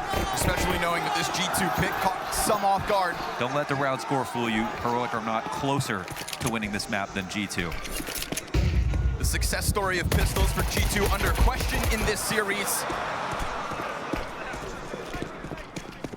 Nico falls away empty-handed for the time being. Lots of presence spotted outer. He gets nothing for his efforts. Are you going to win 2 Pistols versus G2 on Nuke? It seems unthinkable, but they are mere 4 kills away. And Snax, basically on death's doorstep, decides to forfeit any control of heaven. And all that does is offers an invitation to Nerds, because if you can clear this rafters hold, then you have sitting ducks down beneath you. And also, if he waits, when these CTs scramble to try and get down towards B. Just making noise. Just wants to hold their attention, make them believe it. He's going to actually regress, but they're taking lower. MongolZ, once that door swings, could be exposed. But what he'll find on the double doors is the lowest health player. He can't get a kill either. No damage, no kill. Not him, nor Nico. Slow down Heroic's endeavor to the B plant. And because of that ominous presence up in heaven, there is a slower rotation from G2. 3 players left. That was Shush who opened the door, didn't clear clock properly, and was 1 hit away from dying. Nerds gets away. Snacks will use sneak behind them. There's nothing he can really do, not with a kit. This pistol's won. Heroic, they have indeed secured that 8th round. He'll look to deny a bit of Kevlar, trying to gain some kind of respect, but it is cutting through butter for Heroic in this pistol. And that is taking away a key element of G2's win condition. Yes, pistol rounds. Unbelievable. Nobody can hit a shot, and I'm not talking about Heroic. TeSeS has so much to be proud of in terms of his development to this point. And we often criticize playoff games unlike any other because they're so important. And that's where champions are truly born, when they win the grand finals of a big event. But truly, how many playoff games do you get in a year? Not many. And that's why players like MongolZ stand out so much. And TeSeS, well, he's taken this opportunity by the horns. Somebody who you can see the improvement, but now in a rare chance, and one of the most difficult games he could possibly have to prove himself, is taking to the top of the board. I think they're done helping you, MOUZ. You saw the anger coming out of MongolZ too. Frustration starting to boil over for G2. Shush is going to remain patient. Push comes his way. It still connects. The Deagle of MongolZ finds the first. But it's all this control outside that Heroic will take in tandem. In anticipation of any kind of a secret fight. Nerds, it's a ton of damage for him to have to deal with. This one's without lobby, so they're looking to take it lower. I think G2 might be able to read this situation. Nico is looking for the KO. Yeah, he is. Opens and closes on Dexter. There's one uppercut. They try to and another. And put on their deathbed step by step down to the B site. Heroic hit hard. Nerds finds one upstairs. But this entire clutch falls to the shoulders of Kixan. He's given the kill to MongolZ. Deagle down there. It is. Deadly. Nico delivers. G2 will fight every single round.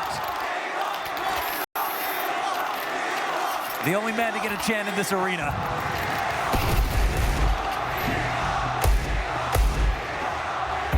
Blow after blow. Counter-terrorist. It felt like all that X factor that G2 bring to the server had been soaked up by Heroic. Denial of the close clutch. Hang on, fast play maybe. We've got one out on A and 4 to charge down. It's gonna get caught. This is the Kixan classic. You lose a round like that, you run faster the next one. Downstairs they go. Control side is getting taken over. Nico looking to cut him off at the pass. Nico will find the further duel. Tech9 out from control. Easy for him to just slay. Kixan down for the count.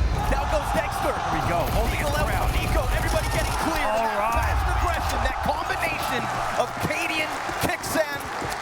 It's all too good. All right, that's a great sign for G2 and maybe a turning point here. Calls like that for Heroic have yielded so much in the past couple of weeks. And it's not as if they get stung. They do make it somewhat close, but look at Nico through all the smoke, holding his ground with that Galil. Nerds will get a deagle for himself on this round, but it's a save for Heroic. What a kickstart to the TCT side.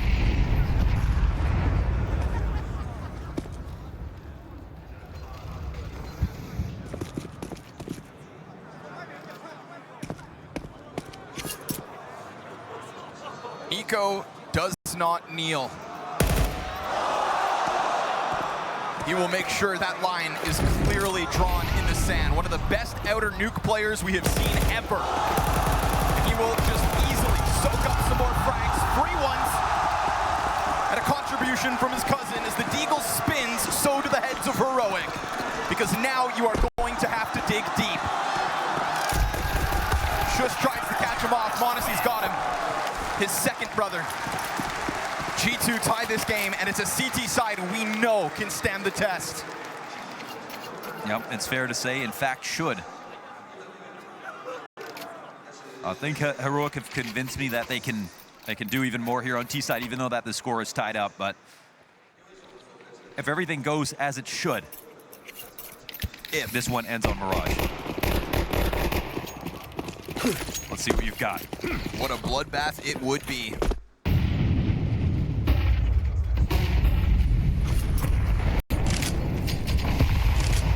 You got SMGs facing the front end of this A site. It's a double hut setup. But with how many players are up on the rooftop of the outer yard, check this out.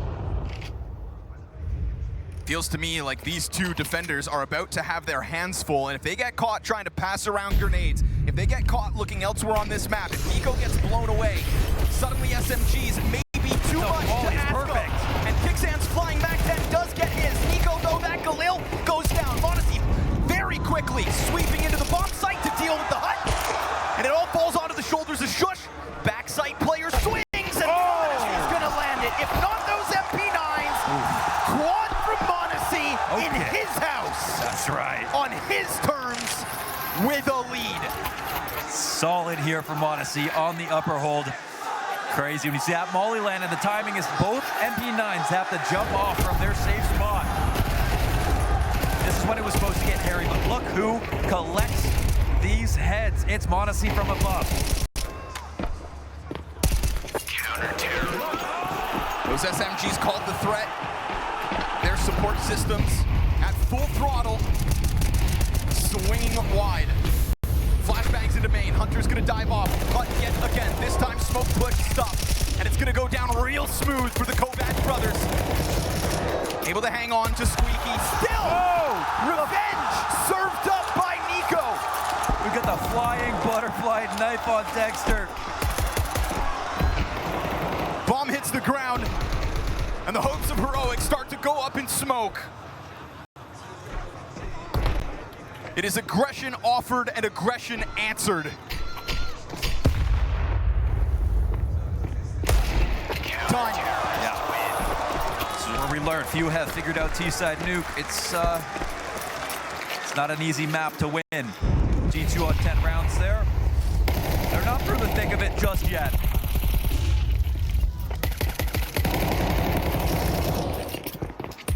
No, I think Heroic's expectations had to be realistic coming into this, and I think they're already. I would assume they're already somewhat exceeding it. You know, they were thinking Nuke could come up in this series. They had a really good start, though. This score, excuse me, is bolstered by the fact they won both pistols. But still, I think they've got a few mental victories. I think G2 will still be embittered by the fact that Ancient went the way that it did. And as long as Heroic can keep this one close, I think they keep G2 tilted. But still, I don't think the jury's out on this game. I don't think G2 think that either.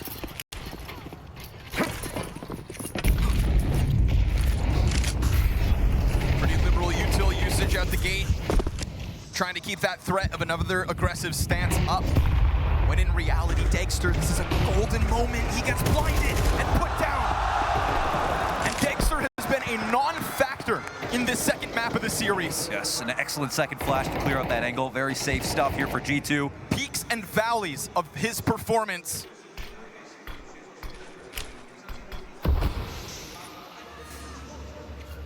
And an absence that G2 make the most of.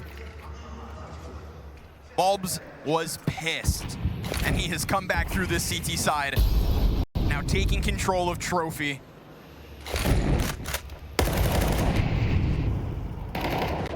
While the question of secret remains, they have already thrown Nico downstairs into the tunnels. Hunter caught on the spam. Oh, just a walkout like that. Snack's dead from the peek out from Tess. Beautiful trade out of MONGolZ, a much needed frag. They've got to go back and get that bomb. It died inside of hut. It will get scooped up. Nertz and Shush in a 2v3. Oh, and Nico, he's looking for that communication from MONGolZ. They've got one on the other side of Squeaky. He gets out. And as he comes out from that vent, Nico now able to pressure up towards site. MongolZ, beautiful headshot. All on to Shush. He has performed so well in map 2 of this series, gets the kill, strikes are clean. Nico took that road, fast up vent to wrap through lobby, guaranteeing the backline. Absolutely, they look sick right there. That's a great shot from MOUZ in heaven. If he died and the 2v2 backside ensued, it definitely could have been a round 1 for Heroic. They avoid that. And Nico touches 20, 2 great maps in a row.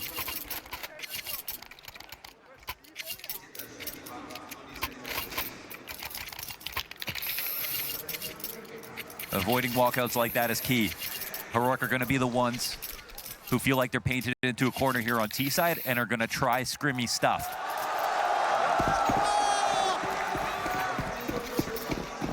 They know that they need to drag G2 into the mud with them if they're going to win here on T side. Felt like they tried that with the opening moves. Out of that last round, the threat of, again, fast pressure was shown, but not realized. Capping that smoke, and they're gonna try to cross into main. Nico is awaiting exactly this move. That is assuming Nertz wants to go through the smoke, and maybe this is why Nico takes up the position, but leaving that gap on the wall also gave Nertz full vision as he secured this other spot. Neighbors. An inch of cement between them, and it is Nertz to find the frag. Missed chance from MongolZ. Falls onto Hunter as he maintains main. There's already a player to come out through Squeaky. Oh, they crossed right there. Dexter will get a team kill, so be it. The last 2 pieces of G2 known to the Heroic T side. Yes, both spotted, 1 tag down low. Do they have any recourse here, G2? Let's see if they even attempt this, but we've got MongolZ. They split. Yeah, saving it, looks back, big garage, walking towards Mini maybe. If MOUZ can pull on something. They're looking for a big mistake. If he catches an issue in Heroic's post-plant, this retake is on, but blindsided.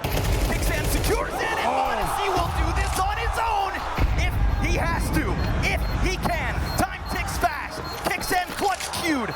2 kills a pop for each of these players. The bomb is on the corner. There's still just enough time. And Pixan denies. Drops an elbow from the top rope and keeps Heroic's T-side truly alive. Yeah, it is truly alive. That one's very close, but look at the money here. G2 overflowing with cash.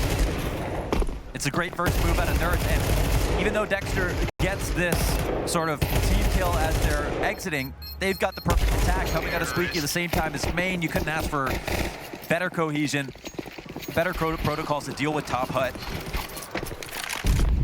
And the game somehow is close, but you know, G2 at this point, they're going to be buying. Regardless of whether or not they win this round, it's the maximum difficulty here for Heroic.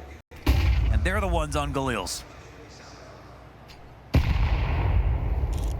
Cool.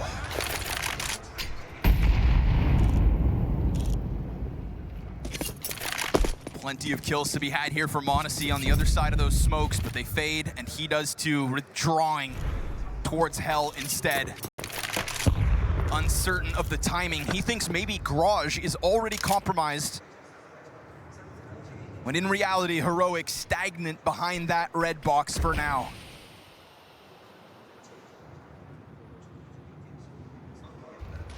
And as he comes back to reclaim the positions he held out of the gate, we get this fake A hit. Yeah, they're just trying to draw the mini player and upper. Yeah, just to free up the cross. They've got it. But what you do now is put your heads on a silver platter. Nico shaves Nertz off of this commitment down into the B site. He'll pop the window but not jump out. We get the immediate move down from the ramp room. MOUZ is here to help him. Rifles prevail, or so it seems. Tess with the response. Nico jumps up above him and will take his sweet time, because there's not a lot left here for Heroic. 25 on the floor. Okay. Nico is on top of them. Yeah, that's right. He's keeping that crowd steady. Nico, 23, another critical round, and that's why you can't prep for a guy like this, man. The way that he can get kills from control side and dip out so quickly, he's not even forced to multi. Instant to the dome and out before you even knew that you got hit. That's revenge on Nertz. See that smoke spam from Snack's upper two to cut Pixan off after he threw his util. Layers to the attempt here of Heroic's T side, a very varied playbook. And yet all attempts end up in the same situation. Yeah. Round wins for G2 each step of the way. And it's Heroic looking for bargains again. They've got Galil's at best. Yeah, single flash, smoke and molly. Oh, and a blindside for Kixan to deal with yet again. And this has opened up. I mean, the only better performance we've seen on a Nuke outside player is Rain at Antwerp. But Nico consistently throughout his career in Yard with enough freedom is a god-tier player on this map. Simultaneous Molotov in the vent to make sure all forces can be put towards that site. There will be no stoppage of the bomb plant, but they have already cut off the players on the extremity, and you have been corralled, you have been killed, you will be culled. G2 denied TeSeS a moment of glory. MongolZ sprays him down, and Heroic's valiant efforts here on Nuke dry up. G2 in Shanghai shall not be denied without a fight.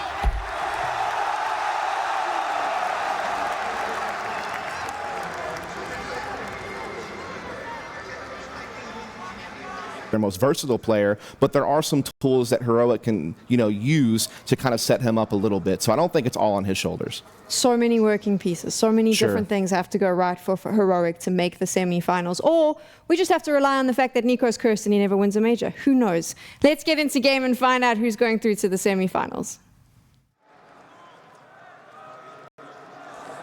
So aptly put, Dustin.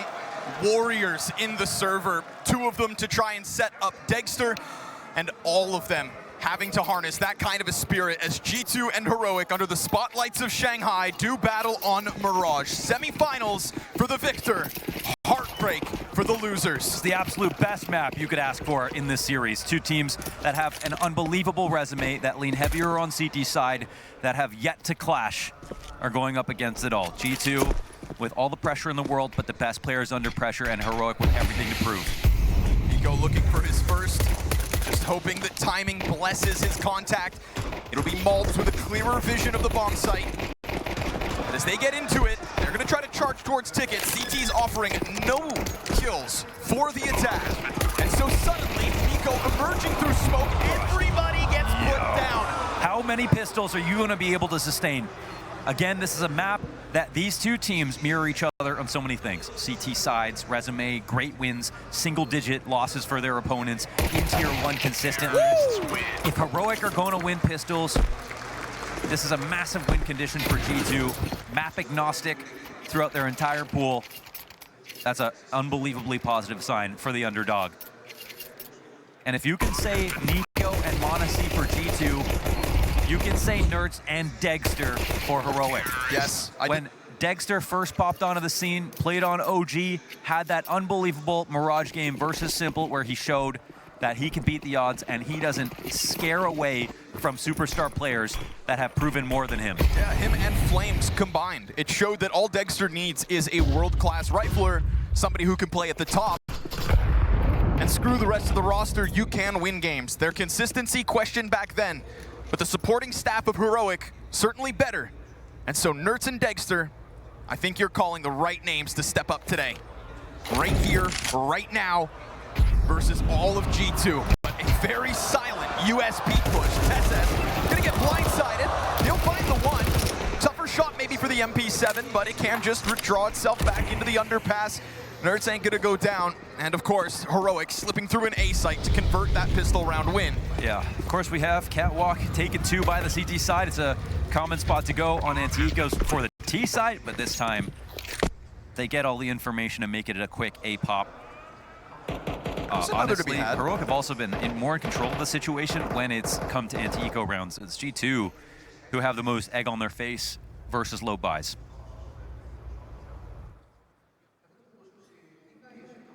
I'm going to put it this way, Connor. I won't be surprised if Heroic win Mirage. No?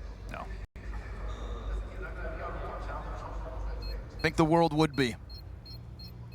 But maybe because they didn't pay as close attention. Heroic played undeniable Counter-Strike to get themselves into playoffs. And it almost felt like while the MongolZ had stolen all of that spotlight, Heroic took down Na'Vi to get here. Previous major champion just to get to top 8. And so we've pulled back that curtain, their reality on full display.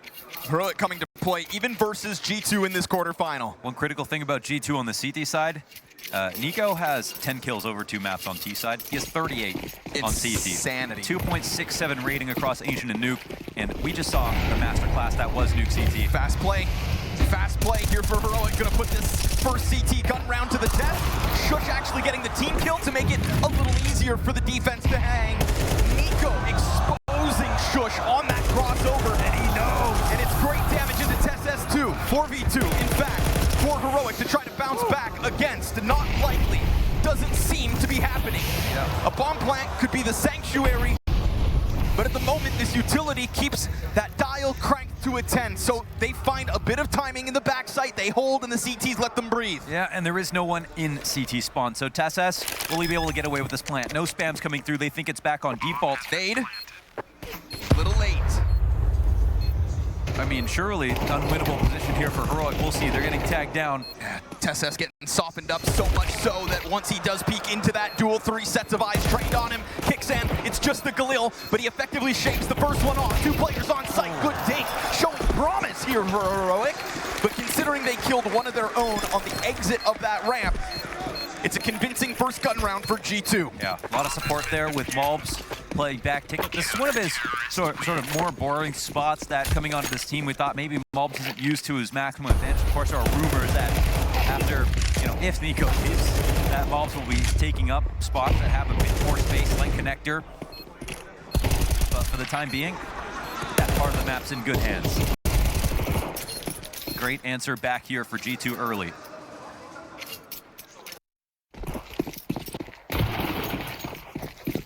Nico reminding us that we might be talking about a 3-way tie, but he's a close fourth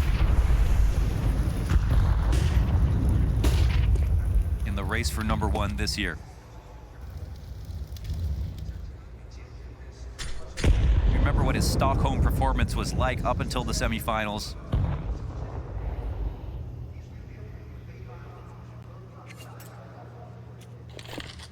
He's trying to show everybody his best self, and he is doing a fabulous job of it.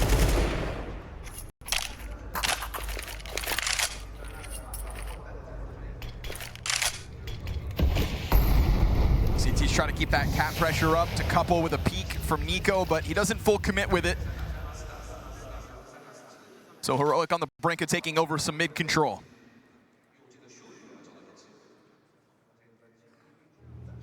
Heroic that's coming out with a slower tempo, stark contrast to the round prior. Let's see the call out of spawn though. This one's most likely to end. They're gonna, barring any adjustments, MOUZ in front of the smoke here on connector. Big There's position. a chance. Yes, sir, there was. But Tess keeps it clean. It's an execution of MongolZ. It's Hunter off the top. Predicted. Incredible Tess in these early rounds on each map. Shush, the line sides. As he creeps out through the B apartments, took a challenge through the smoke. He walked.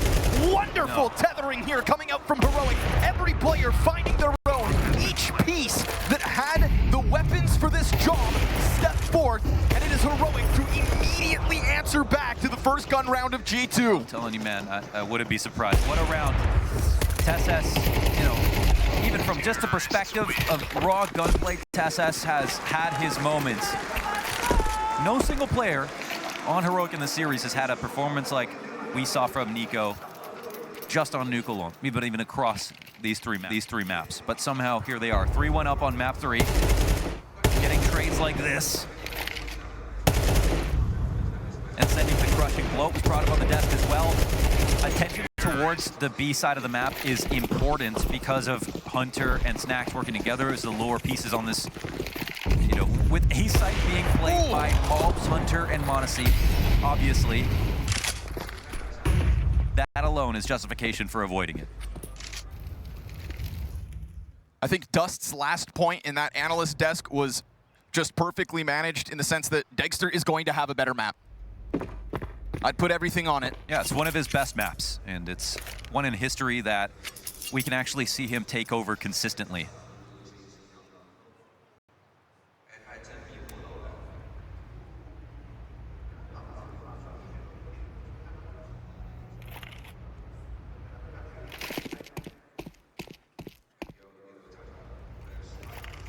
MongolZ has to have the patience of the Dalai Lama here on the A site sometimes. Gets boring there in Ticket. Here he comes up to the shop front. Deagle in hand. Does a good job of anchoring this site, though. Drawing his attention and... Just enough, but he comes back on high alert. Oh, look who else has a Deagle. Dangster, straight between the eyes of MongolZ. So these upgraded pistols will not find much. We were wondering why it was Dagster. It's Deagster. Oh, that must be it.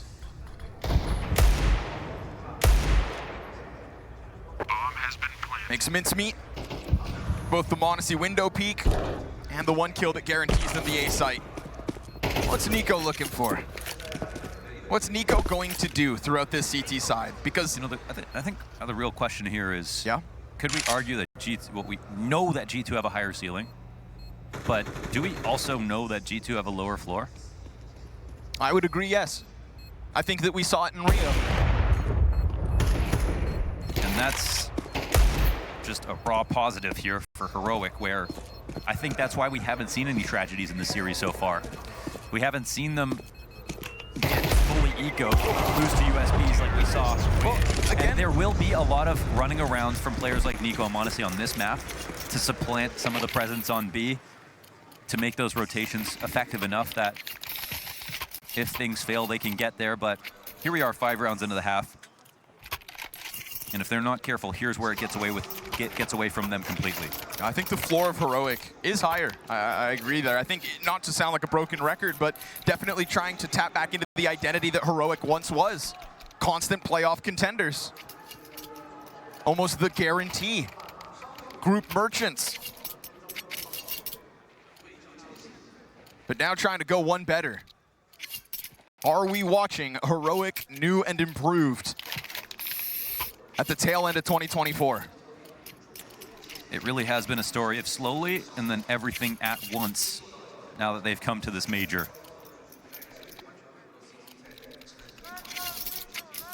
When the G2 support staff walked away from the stage going into this third map, I saw more than one player draw a cross across their chest. I think that definitely is a testament to them taking this Heroic game seriously and knowing it ain't gonna come easy. There we go. But the first kill will here in round number 6. m0NESY just perched on Ticket, given an easy kill to TeSS. That's a huge frep kill. I mean, posted up on Ticket for the cat cross early. That's obviously been a very common thing that people are doing right now. And Nico, okay, a lot of damage just to push Nerds back with the 5v4. Great start for G2. Yep, both players disengaged, but Nerds worse off. This angle is perfect from Hunter as well. Anybody who jumps up on bench, virtually impossible for them to get that kill. m0NESY grabs another. As mobile as need be. Now we're talking. You just mentioned it, right? We're going to see those two players, Nico and m0NESY, move all over the map all the time. Kixan tries to get something going on the B site. It's really just the distraction. No ability to follow through, even if he successfully entries with that bomb still sat back by the T-Apps. Even Shush taking a second follow-up attempt into this A play. You're poking and prodding a G2 that have cemented bomb site control while you yourself have nothing. This is just G2's opening theory at work. They had A ramp smoked. They're not worried about the Palace run out because they have someone there to watch it and pop out. And they had dedicated the first 20 seconds of this round to m0NESY, watching exactly what he found, which is TeSS coming up cat fast. This play works so well for putting pressure on connector, and it's really rare, of course, that you're going to have your Ticket opper posted on that. That'll feel great for G2 to win a round off of prep like that. Counter-terrorists win. You know, he's not going to start there every round, so when you catch the right gambles, yes, likely not to see those plays happen as much, and we know, as was highlighted, that Heroic are going to take a special interest in cat this game.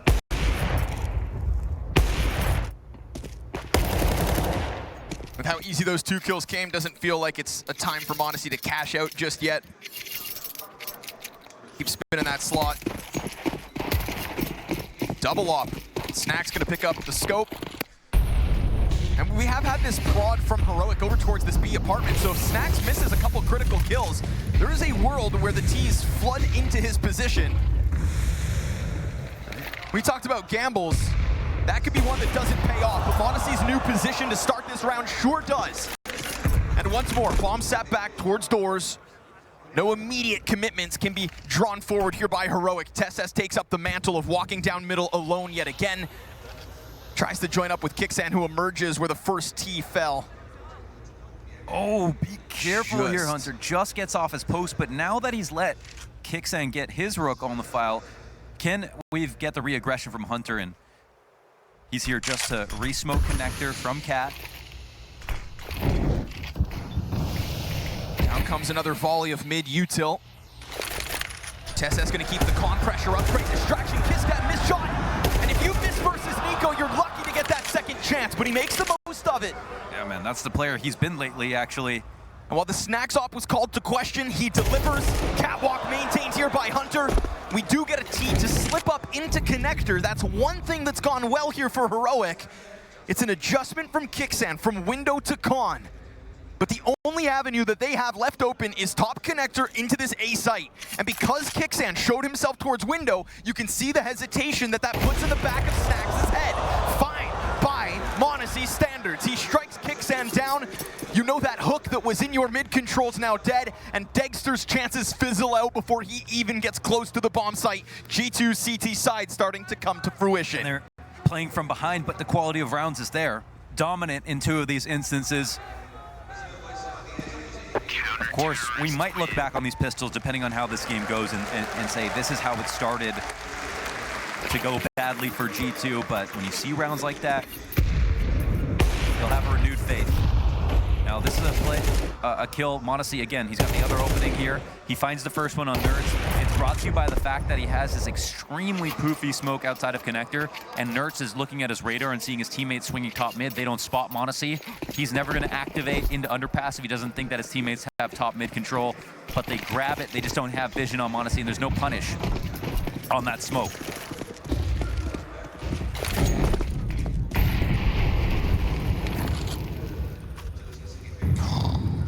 Time. Can't be missing. But you know what? He's posted on that with a full B play coming. Yeah. Hang on now.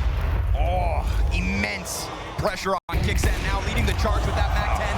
Okay, Snax. Swept under the rug as Snax connects both shots. So be it to the legs. Oh, okay, Snax. Will get the job done.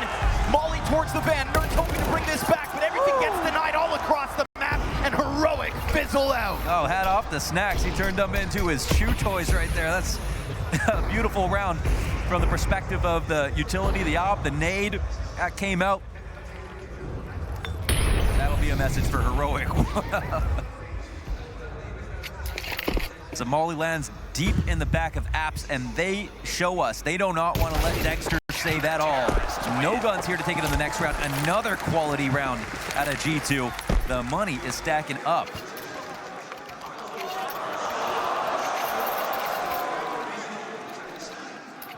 Is it me or does Heroic just not really have that same pizzazz in this T side that we've seen previously? Yeah, definitely. You know, even just both teams have their CT side struggles on this map. They'll both be better on CT. The T side struggles, excuse me. But they still should be competent. They're both above 50%. right? And they both have done it versus a lot of tier 1 competition. But yeah, G2 looking very sound right now. I agree with you, 100%. Ooh, well, that'll help. A beacon of hope here is TeSeS. They're gonna quickly swoop through, grab that AK, but Hunter in the doorway of ladder already. And the one rifle they've picked up tries to look towards Con instead. Kixan gets naded to pieces. Snax' utility doing wonders as Hunter taps into the side of TeSeS' head. Just as quickly as this one kicked off, it has been stomped out. That's an easy kill. CT's maintain total mid control, barring the one death in connector. Nico won't go down in vain, but he has gone down throughout this half. Stark contrast to the CT sides we've seen of him throughout the series. 3 and 6. Luckily for him, the floor has risen around G2. Starts over with B Dexter on this Deagle at 45 seconds. And G2 are looking to win this round with 4 alive.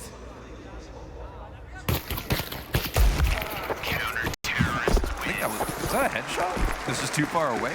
Maybe. MOUZ down to 6 HP off that one. Thick skull. But it'll still be, he's a stubborn guy, that MOUZ. Mr. Mario. That's an NA brain. Yeah, yeah, that's right. Real thick. Yeah. This is the guy who watched all of Donk's demos. Yeah, Dank Donk, damn right. Yeah, they worked. They got him a place on G2. Learned and adopted that style. And I mean, the most impressive part about MOUZ is his range.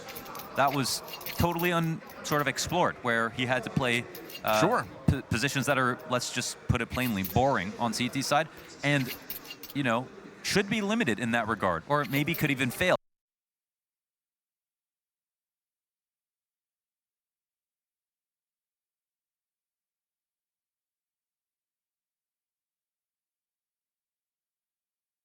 Our boy's about to get neutered. Yeah. To be stuck in G2 in the shadows. Man, I thought he was going to get eaten alive on this team by the, you know, the talent and the ego, and I thought it was going to be a rough go, but no. MOUZ steps up. Yeah, big time. And he has throughout this critical CT side from G2. It's not the star-powered performance that we had back on Ancient as they tried to hang on. It is a unit that G2 have brought to the server for this third map, the decider that keeps one of these teams in Shanghai. The rotation's back just in time here for MONacy in the ticket. Trying to jump spot over. He's not going to find anything. MONacy no longer blind. Perfect prediction of Tess. Missed second shot. Opens the door here for Nerds. But the smoke won't deny Nico. His spam connects to keep man advantage, and a ton of damage also done over top of the smoke. Don't tell me he's dropping Just down. Constant on these glances. Knows the hands are busy on the bomb, but in doing so gives Dexter a thread to pull on.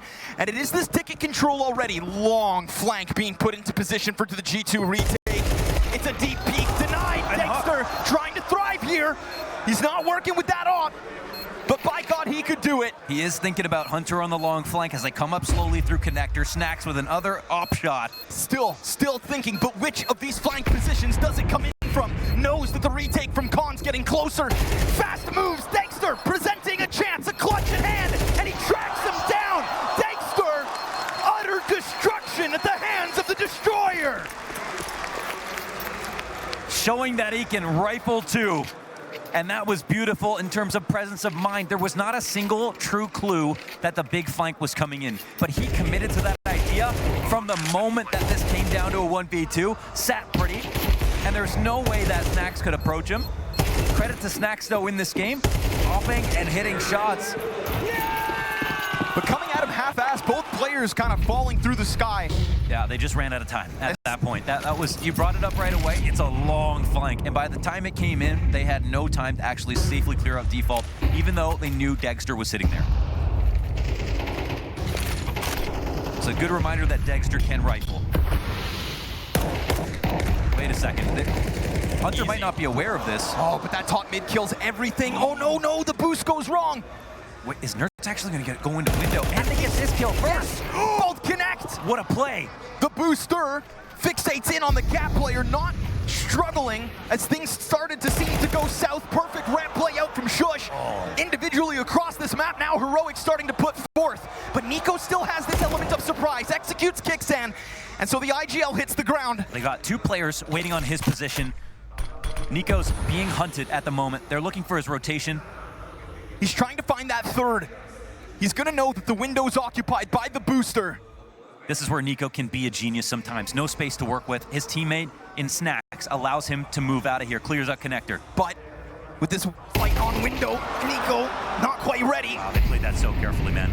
And Snacks unfortunately just missed the smoke in front of connector. He is not able to offer much, and so we are starting to watch Heroic at the tail end of this T-side breakthrough. Man, their T-side is loose in this regard, but look at this play, man. The fact that they don't get stuck on this idea of trying to punish Hunter walking up Cat. Instead, they put somebody else on this duty as they boost Nerds into window. They know that they're feeling comfortable about this area of the map. They're not ready for the underpass walkout, and then Heroic implant two ideas at the same time, just perfect played, and that's the lifeblood of Heroic over the years, regardless of the players that have come onto this team. Shining through to keep Heroic in the lead. Terrorists win. And it's at this point in the game where G2 have shown great stuff on CT side. They maybe even won more difficult rounds more cleanly than Heroic, but Heroic have a lot to look forward to in the second half. This is below par here for G2. Cherry on the top if they take it with a lead.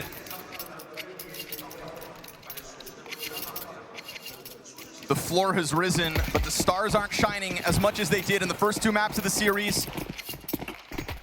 What G2 would do to tap back into that ancient performance from Nico, the same one that thrust them to victory on Nuke. And it's not because he hasn't had his fights here in middle, but he simply hasn't thrived to be sent through smoke soon enough. TeSS on the other end gets found out. Good support from the catwalk. That's a perfect distraction, but it's still not enough. Dexter with the reaction, point blank, and he doesn't overstep into the scope of MOUZ.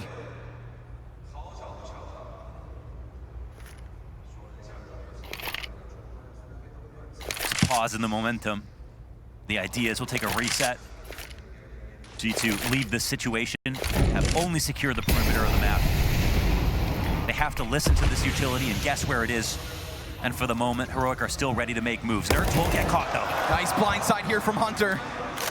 But if they think that's really the mid-emphasis, oh God, are they wrong? Yeah, it looks like, oh my goodness. It's not bomb spotted, but the second player's here right with it. That's Dexter with the bomb. MOUZ slips back into the bench, keeping his scope trained towards Cat as he anticipates the mid-split. There is still time to double back. Dexter tries to walk in, keeping his head on a millimeter. Oh, and if you could see it, he might go for the wall bang. Beautiful. Zooms in on him, pops him against the wall of the apartments, and with bomb seen at the B site at 20 seconds, you'd think that there'd be nobody elsewhere, but in reality, Kixan continues to hunt. They have to go B. They're already on this line, and so they'll find that flank. All pressure falls to Shush. He will tap away towards the bench, and he will be killed on the final line as G2 ties 6 apart. I mean, look, this is a half where no one gets to 10 kills. It's some quality rounds out of G2. This one being dead even, I feel like, is a feather in the cap of Heroic. We'll move into half 2, and here is where its pressure is going to reach its absolute apex. And speaking of apex, Kixan has shown that with almost nothing in a roster in this iteration, also looks like it's been thrown together from nothing, might be able to go even further in playoffs in an unlikely scenario like it was last time. Arguably now with better pieces, with a little more history, a little bit more experience. They've already proved they're a real threat in playoffs. Not to be shaken by the big stage. And a 6-round half from Kixan as we sing his praise, despite his struggles numerically in the kill count, right? His opening attempts on T side were praised. Man, G2 got to be sharp. They want to close this one. But you know what? If they can't prove they can close out a 7-round T side on Mirage versus a team like Heroic, I say that with all due respect, because there are bigger sharks in this playoffs right now. If they can't prove they can close this game out, how far are they even going to get? Second pistol live. Heroic's time to shine. They shook off the struggles of their T side. Lean back and await the beasts that are G2. Nico first, dead. In an instant, TeSS takes his head, and we get Shush off of the ticket with a second. We have seen pistols get swept away, and this one looks to be the same as Nerds gets into the action. TeSS finding a second, finally gunned down by Snacks, but a clean sweep of second pistol primes Heroic for glorious moments in Shanghai. Oh my God, another pistol won by Heroic. You actually can't make this up. This has to be the most successful performance in a best of 3. Look in a at them. situation like this from Heroic on the basis of pistols alone. Look Unreal. at them just sit here like statues. Snacks can't find a target. He's got 15 bullets to find 4. And nobody trying to overstep to be that problematic first one. I mean, donked walk so Snacks could run. And the moment this player backside takes his peek, all 3 others go. They learned a key lesson from that 1v5. Surely. Never peek. Wow, the lead for Heroic.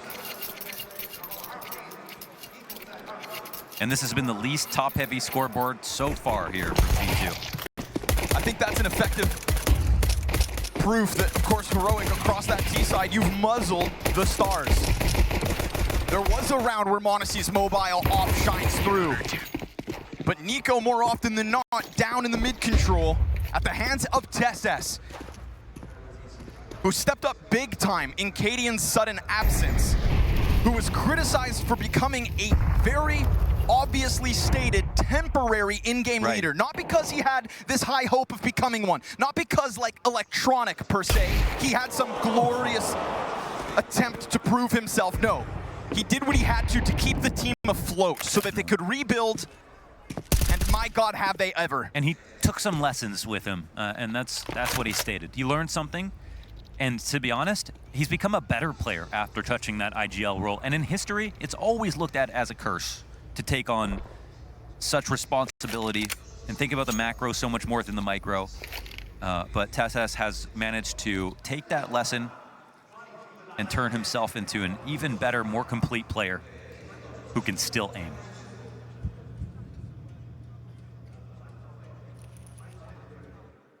Hate to think that this round is a wash. There is room for something ridiculous to happen. MongolZ's on a deagle, but USPs can win back on Nuke. Can't sleep on the Deegs, but Kixan's gonna flush him out of the apartments with a triple. MongolZ's Desert Eagle does keep this round alive. He's got that bomb and he's facing targets, but he won't know about the player who slipped out Market, so fully fixated instead towards Arch. They get ever closer. Okay. 2 Desert Eagle headshots, but no third, fourth, nor fifth. Heroic go up 8-6. crazy that the highest fragger on either team is at 10 kills in this game. Who's gonna have the breakout performance? Who's gonna save the day for G2? If ever, this match might not be a tale of stardom. It was on Nuke for Nico's CT side, but it's been CT sides almost exclusively here for Nico.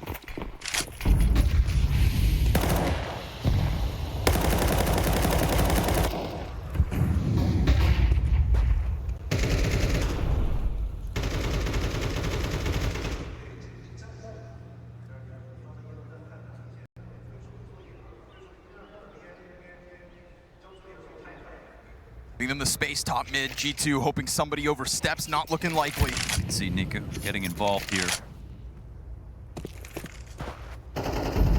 You can see just how cautious MongolZ is of these proactive CT plays that Heroic were able to employ, as they have successfully throughout this major. You're worried about a T-spawn wrap. Not once did Heroic watch their backs like that when they themselves were on the offense. Yeah. And conversely, you've got a very defaulty lay of the map right now. Nert's in front of the molly. They're denying this connector control. His kill, there's pressure on him right now. Let's see if he can create a diamond. Flash is bad. It hits his teammate, they still step out. That is lucky that the front runner survives as long as he does. TeSS still cuts off the head of the snake. Wow. And Snacks, a huge moment to at least catch 1 kill in con. Oh God, how that could have been worse. They're gonna commit, it looks like, to this B play. Bomb is the bottom connector, however. Yeah, 30 seconds. Snacks tries to puff his chest on the catwalk. We get this forward move out of Dexter. Again, not working with the trusty op, but still some pretty critical map control. He seems worried about it. And the T-side hit starts to come out. They scale across the site. Dexter. Up, and the lineup is great. He's got that shadow, beautiful spray. Shush, tethering nicely. And while Hunter tries to come in, he will find nothing. Heroic, a mere 4 rounds away. That's not a great sign for G2's T-side, because they get a lucky kill to get them back into this after they mess with the flash and connector, and they can make nothing of it. That is a standard spot, the way that Dexter's playing it. Yes, he's pushed, but they can't even find this trade. Sometimes we've seen G2's T-sides be too simplistic. There is no room for that now. Yes, Heroic had an overly simplistic T-side themselves, but they had the pistol, they had conversions, they have room to play with. Dexter starting to believe. But do not let this moment slip. You have upgraded pistols in hand. And maybe that last round a symptom of G2 trying to just charge back into an A site, what they would have given for the ramp split. But in their back rearview mirror now, No time to think about it. Rather focus forward. Dexter on the op. And with Shush in front of him, a world-class anchor looks to re-establish himself. Blinded in the process. MOUZ Tech 9. Oh. Hunter finds one. Dexter continues to collect kills off the top of Ticket. A lot of damage dealt. They might have to put this bomb down, but looks One like they're going to try to smoke fight. spam. All you need, but it's also an invitation for that top Ticket peak. MOUZ doing everything he can. Dexter getting hunted down, falling back, missing. Into the corner he'll go. MOUZ has him locked in. And here comes Kicksan. Kicksan for the back rope. Oh! MOUZ with a quad. The Guatemalan destroys them. Leave it to Dr. MOUZ. The clutch in the end to deny Kicksan. And that re-aggression. Dexter in emergency fallback protocols. And finally, G2 win the unlikely round. X Factor, finally.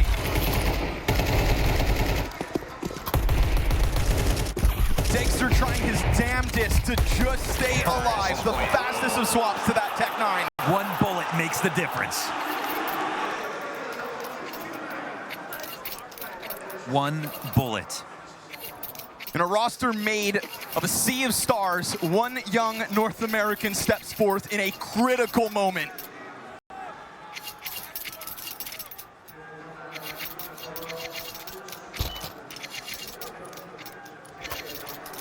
And now Heroic's depths to be tested.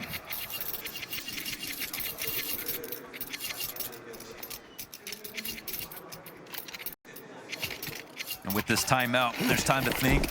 I think there's time to get the jitters off of your G2 because you realize that's a turning point in the game. Look in the disparity of opulence here. Dexter on a scout. MongoZ instantly predicting this kind of a push from Testes, but he misses. Yeah, that's a wide swing. No way.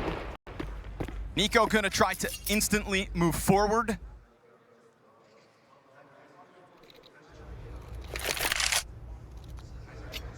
And again, this is the second chance bought for Snacks here on T side, right? Yes. I've seen worrying signs. The way that they approached that last round, they took mid control really late into a very simplistic idea across A. Show me a clean call. In the face of two smokes on Heroic and lesser guns for most, show me a clean call. You can tell already for Heroic, there's a huge part of them that believes this round ends B. They've got a lot of eyes on it, but not great guns. G2 are going to have to fight their way out, and now they're trying to add a layer of complication. They're coming back for mid control. They can start to put in a lurk up connector if they want to. Yes. But can they draw attention late enough for this attack to come through? Shush. You've got eyes forward. Will remain on that pillar. Dexter's scope in. It's just the scout, but he finds damage. The Deagle primes. Both players fall down. Nico gets his entry still. The scout continues to tag. CTs drop all around them, and they find themselves through in convincing fashion. A flank from Kicksan, surely not meant to be enough. Yeah. That scout does damage, but it does not deny.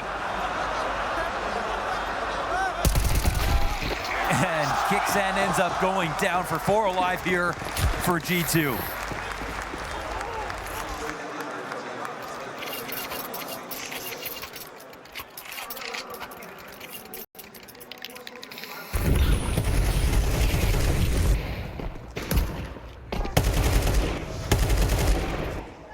Heroic had one hand on momentum, all until MongolZ ripped it from them. A force buy, unsuccessful pistols here in round 18. They've won more with less, Connor. Why'd you have to say it? Again, they're gonna try. Nico does it. Not this time. MongolZ combines with them. Dexter dead with just the one. And we have a tied game deep on Mirage. Yep. Tied game now, 9-9. Anything goes. And again, so far, not super impressed by the way that G2 have been approaching some of these T rounds, but the third Nico chant of the evening here in Shanghai. Heroic done gritting their teeth. Nico's to the wayside, guns in hand. And 3 players out window at the start of this one, looking to take a fight to Snacks. Is he ready? Just for the one, double up from Nerds. Oh, that's now from Nerds. That must have been a flick. That's a wonderful transfer onto the second kill. They take a chance. They leave that B site empty. Won't come back to haunt them. Hunter slides out though. Good positioning. Him versus Dexter. He goes down. Trade out from MONOZ. MONOZ and Nico. It's a slow play from Nico. He fires one shot, gives his position away, and still able to collect the kill to Shush. Bomb over towards the Tetris, but a bomb be damned. He wants frags. Wow. And he'll find no further as Heroic to double digits first. It's another quick call up the A ramp, but this time with the mid split, they're trying to get in connector quickly. And as much as I want to say that G2 want to be approaching this with more thorough default and really trying to press small advantages into a close, they have been playing their best CS, playing simple, right? I can't speak out of both sides of my mouth here on map 1. That was obviously not cutting it, but on Nuke, it definitely worked with the upper pops. 1 round lead here for Heroic. Great sign out of Nerds inside of mid. He makes the big difference there, and Nico, ooh, that one sits right at his feet. Take him down past half. And again, with this lean, Kixan might actually try to squeeze for Palace after the smoke comes up, and they're really hoping that this round ends A. Gotta follow this bomb for a second. Their reads have not been wrong. Yeah, this might be a really great read. But you know what? G2 made that last round expensive, and that's why Kixan is on this MP9. And we saw the wrath of MOUZ Tech 9. Oh man, it's gonna slow them down. G2 getting nervous, and they don't do much while they're setting up for their execs. And look at that, another smoke on the A ramp, man. It feels like Heroic or clairvoyant, but Dangerous peek from TeSS, great but peek, man. predicts it correctly. It's because it's a boring default where Sure. nothing's happening on B. Someone's got to look for something. Maybe an all too common flaw of a G2 T side. Nico doesn't get bullets sent back his way. Shush tries to play it quiet. Palace push gets punished. He doesn't seem ready for this off angle, but Shush lets him know that he's here, and so suddenly has to just go back desperately for the underbound. Nerds look towards ramp. Oh, perfectly timed, perfectly executed. There's the incision from Dr. MOUZ. MONOZ deep peek down towards Ticket. That one gets denied. His counterpart in Dexter does his damnedest. Bomb to be planted. They push out. Yes, and they don't stop it. Bomb is planted. Dexter to the clutch again. You need to search. You need to destroy. And as he takes that glimpse towards the connector, he has missed the timing. We get that one shot back out from Bricks. Flash out from Khan. Now he knows. He's going to put that smoke on Bomb. And as he anticipates, he's put a bomb off the top rope, kills Nico onto the bomb with the fake tap. MOUZ started this. Can he end it? There it is! Absolutely denied. Kid picked up, and Heroic arrived. 11 rounds to the board.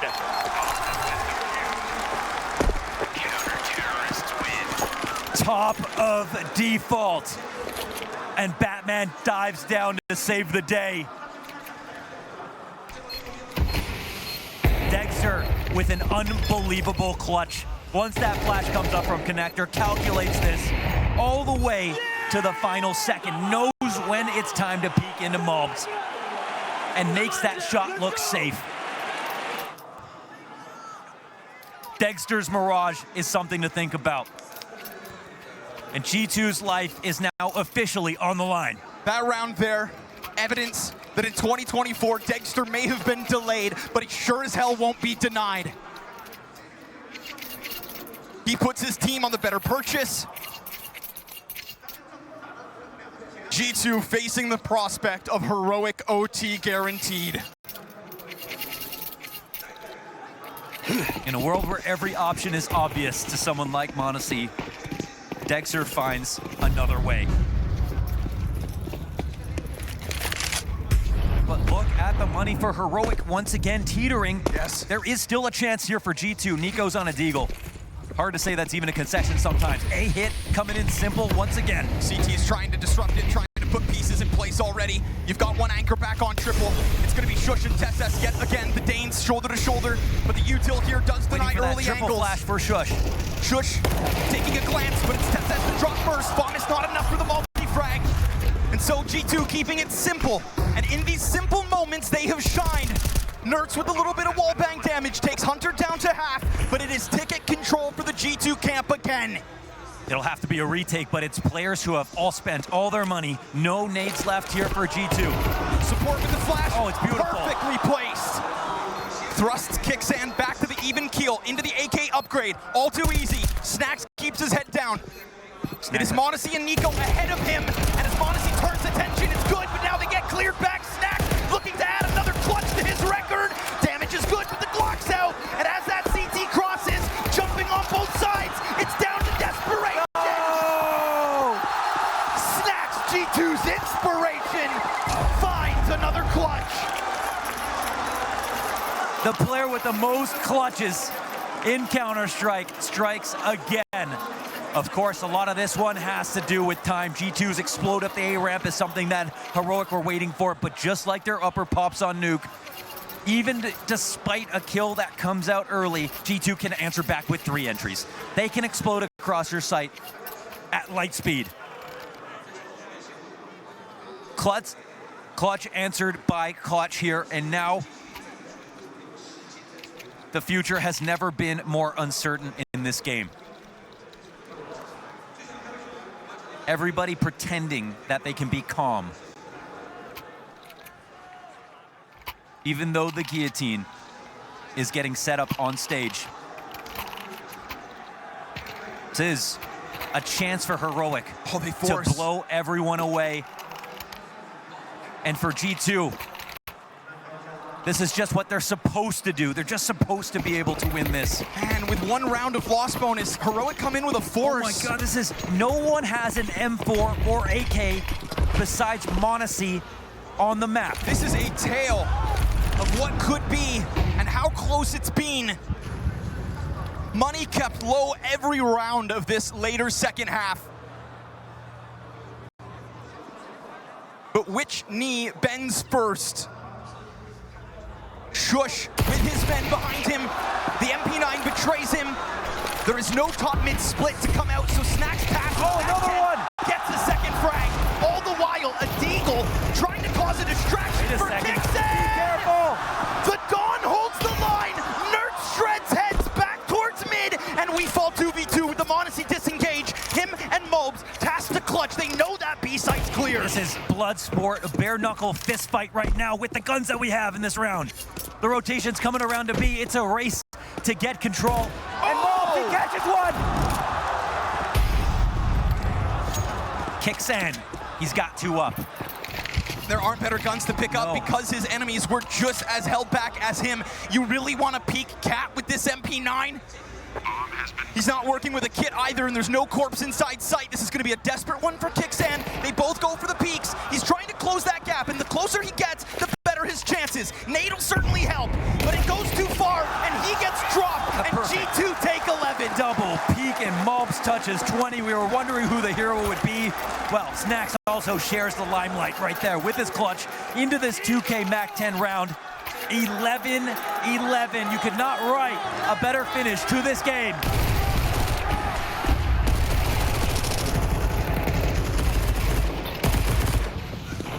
The evacuation plan, all put forth by MOUZ. 1 million voices in your head in a situation like this, and you've got to pay attention to your IGL. And look what happens, that buy from the last round, deciding to come in with MP9s means you get this, a single rifle on Nerds. Heroic essentially forfeiting the 12th round, 1 round too soon. Jubilation for Dexter when he pulled off that clutch, but he's not there yet. Snacks into the ladder room.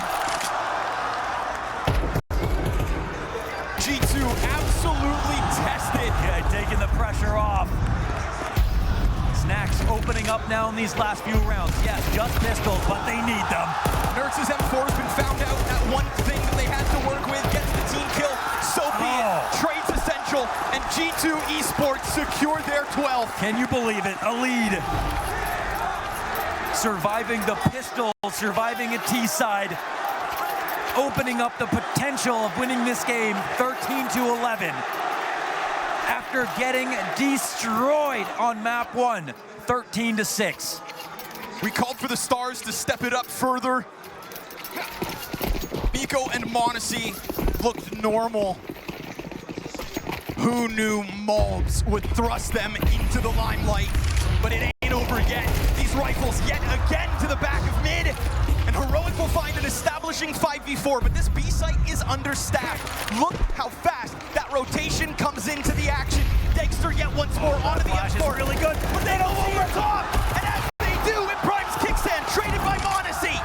3v3 yet once more. It's gonna have to be the market push. Are they jumping out of the smoke? They are. They creep out and they get held back. Is this the end? A big game player finds his one. Nerds gets his, and Shush now looks to tether back, but they don't plant in that moment. And who better than Nico and MONOZ to try and get this clutch? But the first one gets denied. This is his destiny in Shanghai. Fan favorite 1v2 minute to let this stew. And he's thinking, one piece of utility to work with, goes out to empty pillar. He doesn't have his trusty monocle. His finger trembles on the trigger and he falls. He tries to step out, and Heroic stand tall. The test has been taken to G2. Yes, and we get the overtime on map 3. It had to happen this way. A game that has it all goes the distance. G2, you can see it. They didn't want to have to play in this position. They proved a lot to get to that point on T side. But you could argue in the face of those pistols that they were the better team to get all of those rounds in total. Clearly intimidated by what has been a force. Heroic, winning fans live here with their impressive performances back to back to back. But without the close, there will be a whole lot less chatter about this team. God, I thought that decision to buy early was going to cost them. That spray right there. Clean as need be. And MONOZ not anticipating that position from Shush. He thought surely he'd be further back on catwalk. Everybody catch your breath. The question is, does more runway in this third map lead MONOZ, Nico, and MongolZ to stardom, or Heroic to an upset?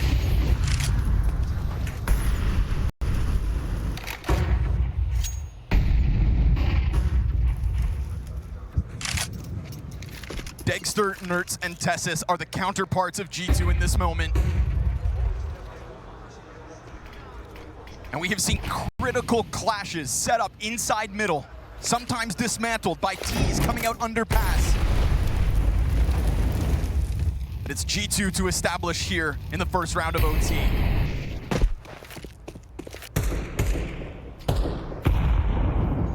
Snacks, the major winner.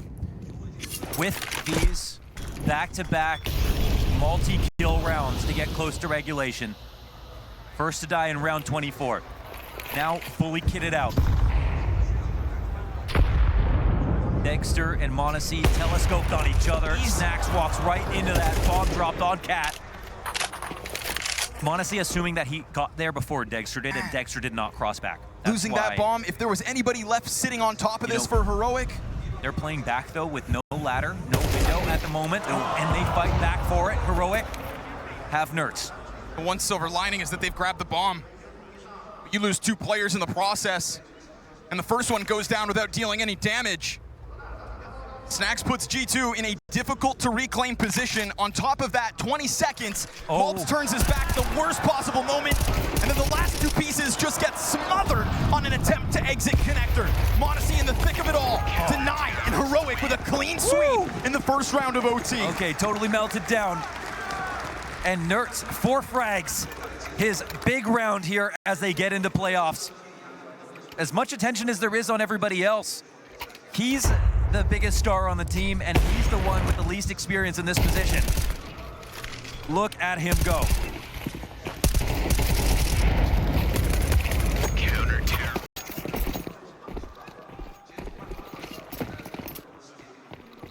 Holding himself together beautifully.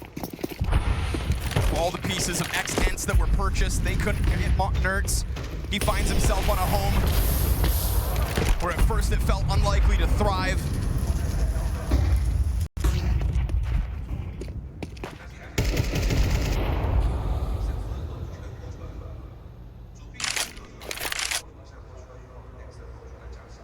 But in this moment, on the Glory, it's right ahead of them, and each of these rejects deny that title. Heroic coming together to be something better than ever. Patience paid off last round for Dexter to get that bomb down on the cross when MongolZ was posted up on his angle. He once again sits pretty here in the ladder room, holding on to free information. If G2 play these defaults out and can't figure out why Heroic aren't moving, they're gonna pay for it. Once again, Dexter finds him. B site is completely vacant, which means there is an opportunity to hit this. That rotation will come in at Kixan, and Dexter here to join. Easy. Dexter out here in the corner. Easy. Ahead of the smoke. Plucks them like fools off of the attempt to get into sight. MongolZ scouring for the next piece of contact. Who steps forward next? It's a hot swap back into the AK. Wasn't able to piece it together back in the last round of the regulation. Now it's MOUZ. It is he who put them here to begin with. The third piece of this success story from G2. And MongolZ has a chance now with Nerds going down. First tap comes through, double push happening. He's gonna hear this 12 seconds. They gun him down. Fight. Certainly can! Undeniable! In a night sky full of stars, the supernova shines!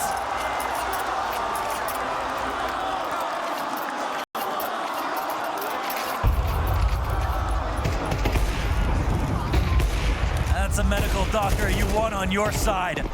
Unbelievable. Terrorists. Ties this game up.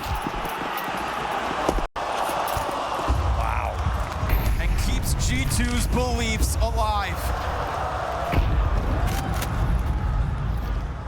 We'll call that involuntary euthanasia from MOUZ. Takes scalpel to skull.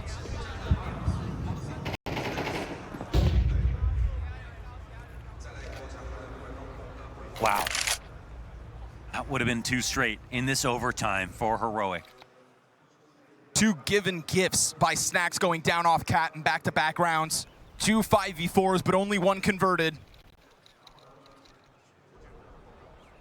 What's shaping up to be a classic series, another classic position here on the A site. Shush tucking in quietly on the A ramp. I like this forward defense. Coming. It's when they lean back towards Ticket and Triple that G2 were able to take over site, but when they prod the front end of this attack. It's Nico, who's 13 and 21. Kixan is going to be running headfirst into him in just a second. He hangs on, puts a smoke down, but gets denied by the Tetris position. Screw Nico in the Palace. Hunter's gonna do it for the Kovac instead, but he gets exposed. Shush hits the dirt after 1. There it is. It's a great denial out from Nico. MongolZ finding one of his own, and Dexter continuing to try to rotate over, but he will find nothing to pull on. They surmise the refrags, and this one again is Nico, who's able to get 2 because Hunter, his brother in blood, saves him, taking out Kixan early. That Palace push is what cost them on the pistol round. It's been a game where he hasn't been able to kill everyone, but this time gets bailed out, a little bit of space given to the guy who you know has the most range on a rifle on the whole team. And this means now Heroic have Dexter saving, G2 somehow winning that last round. I say somehow, of course it's all about MOUZ. And a clutch that you think is impossible. Because it is. 14 rounds for G2. 25 and 16 for MongolZ. You look at this scoreboard, we talk about the 2 stars of G2, and yet it's this top-heavy performance from Dexter and Nerds that just seems to not be enough. Not in the face of MongolZ.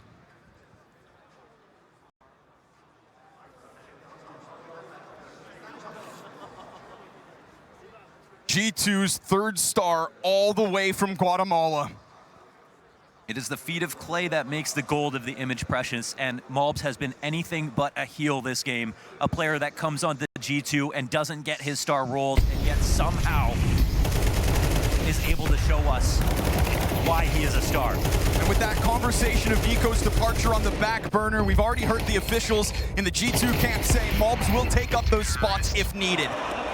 To join a squad and to thrive as he has, waiting for his big ticket moment. You could be looking at the future star rifler of G2. The thing is, you're staring at him now. Move along, Nico.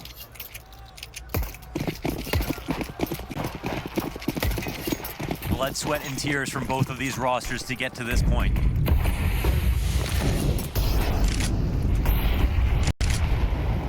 I would feel for anybody who loses this game because it's still up in the air. TSS yet again out towards mid.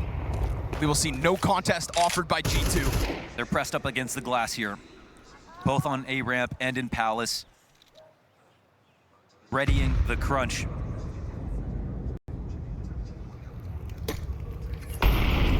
Safely securing the perimeter here are Heroic as they move up.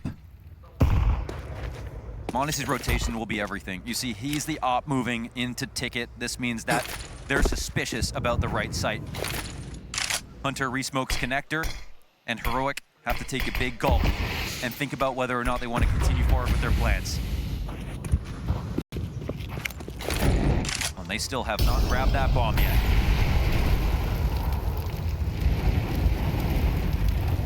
Slip up into Con though, that Molotov still gives them good grace. Oh, and MongolZ gets more comfortable inside the site. You've got MOUZ facing Palace. This is the best position to fight into connector. Can he count on MOUZ? We'll see. There's a 1v1 that he wins. MongolZ collects his, Nico into the fray at the perfect time. Everything comes crumbling, crashing down around them. Dagster couldn't crawl out of main if he wants to. They toy with him because G2 on the brink of 15 will secure this. You shall not pass. Down like dominoes they go. G2 touch 15. And a smile on MongolZ's face. Deserved. The setup goes perfectly. The best read so far here for G2 on the map. Heroic's final plan was read like a book. But Heroic have already fought up versus one match point. Now tasked to do it twice. We praise the T-sides of Kixan. But his opening attempt success has been muzzled in this final map. This key decider of a glorious run in Shanghai offered up by Heroic.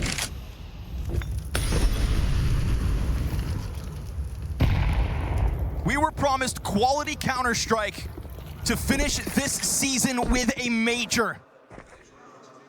And exceeding expectations stand these challengers.